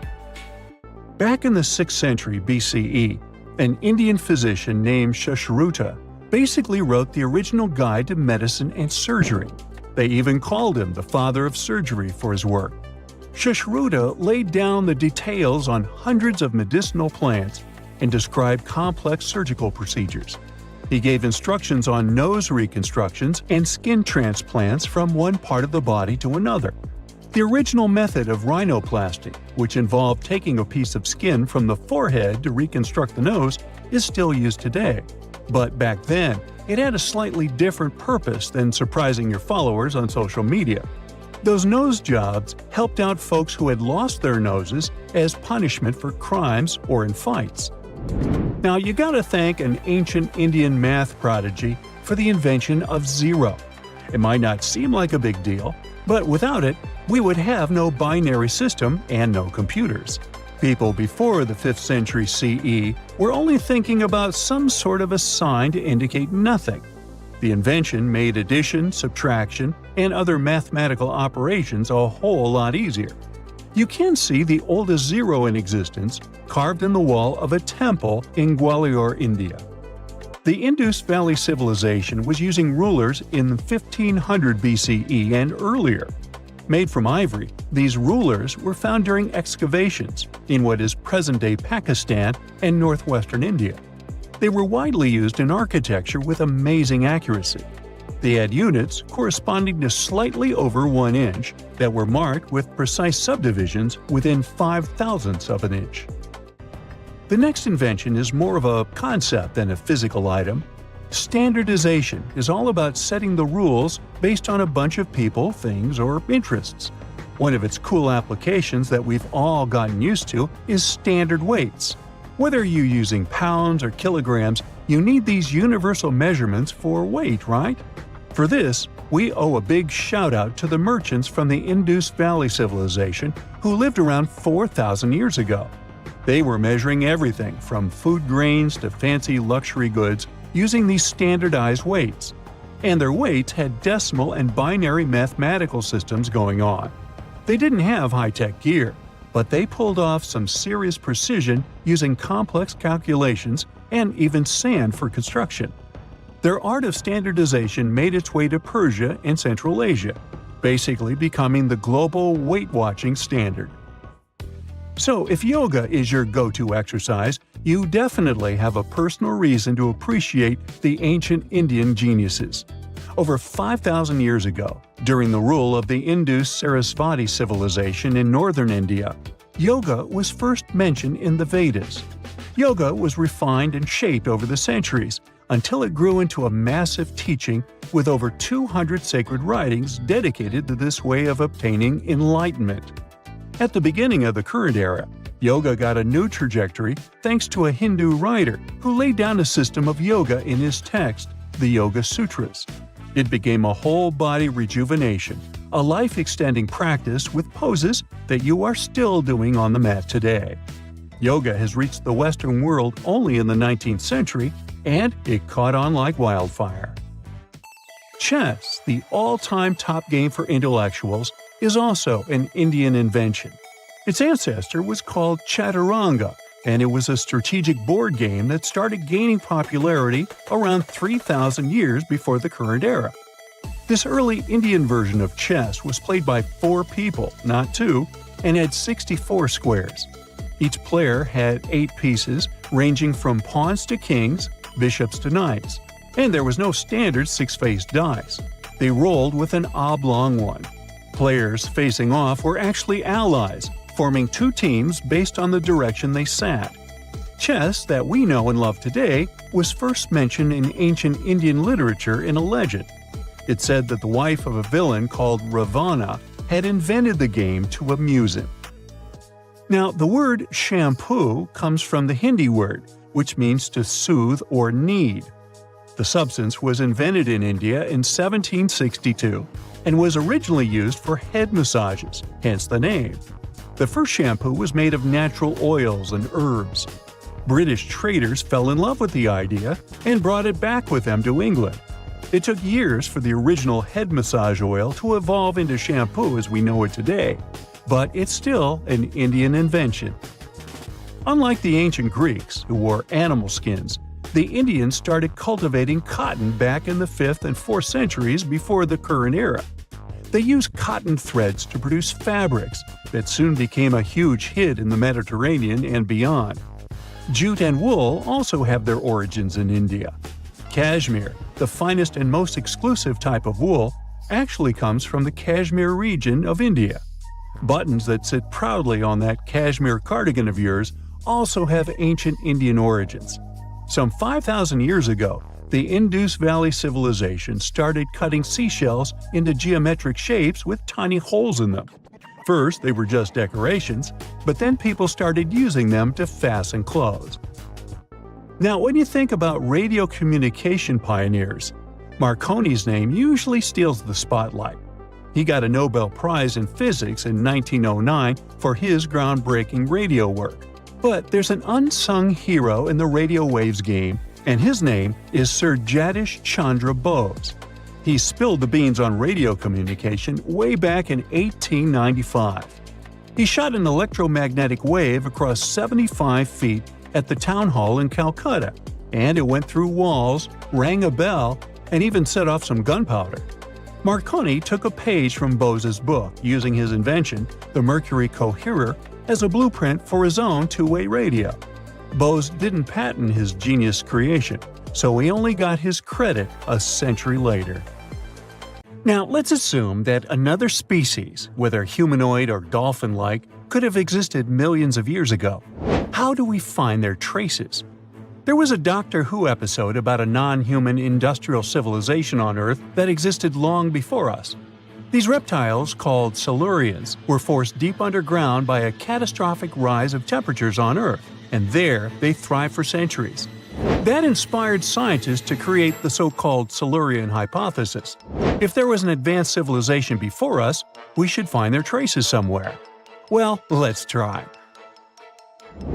Climatologist Gavin Schmidt and astrophysicist Adam Frank decided to dive into this themselves. Like us, any technologically advanced civilization would be hungry for energy, so they looked for global effects that would leave a widespread mark. For example, hints of large-scale industrial processes, like plants and factories, and their leftovers. Then comes the question of how long these civilizations would last. If they existed for a long time, we should look for long-lasting signs, like residues from burning fossil fuels, mass extinctions, synthetic chemicals not found in nature, and even traces of nuclear fission. Basically, we should search for the same kinds of things that humans are currently leaving behind as evidence of our activities. Unfortunately, this evidence isn't that easy to find. Let's imagine an unsettling scenario if humanity suddenly disappeared. Even though it seems like we've left a lot of changes on our planet, the future civilization millions of years from now would struggle to find any remnants of our existence. Why? Well, our planet has existed for 4.5 billion years. Complex life on Earth has existed for more than 400 million years. Compared to that, our industrial period only lasted around 300 years, and we haven't left any significant traces. Our record of Earth's history is full of gaps, especially the further back you look. The fossil record captures only some things, being very selective and incomplete. On average, one fossil emerges every 10,000 years, and dinosaur footprints are even rarer. Mountains rise, oceans change, and plate tectonics can easily wipe out evidence of entire civilizations. After a couple of million years, chances are any physical signs of a civilization would disappear. In order to find at least something, we have to look for things like odd sediment patterns or unusual isotopic ratios. Also, fossils mostly form in water, leaving us in the dark about creatures on land or in the jungles. So even if there was a technologically advanced society millions of years in the past, and even if they were far more advanced than us, we might struggle to find any clues of its existence. Frank and Schmidt try to understand how we could ever hope to spot signs of them. Discovering actual cities would be the ultimate proof of a Silurian-style civilization on Earth. But Adam Frank isn't too optimistic. Even now, our cities cover less than 3% of the surface, making it easy to miss ancient city ruins. Whether a city survives over tens of millions of years depends on whether the land around it is sinking, getting locked into a rock, or rising, getting worn away by rain and wind. So, places like the French Quarter in New Orleans might have a better shot of making it into the geologic record than, say, Haight-Ashbury in San Francisco. When it comes to finding artifacts, the odds are pretty slim as well.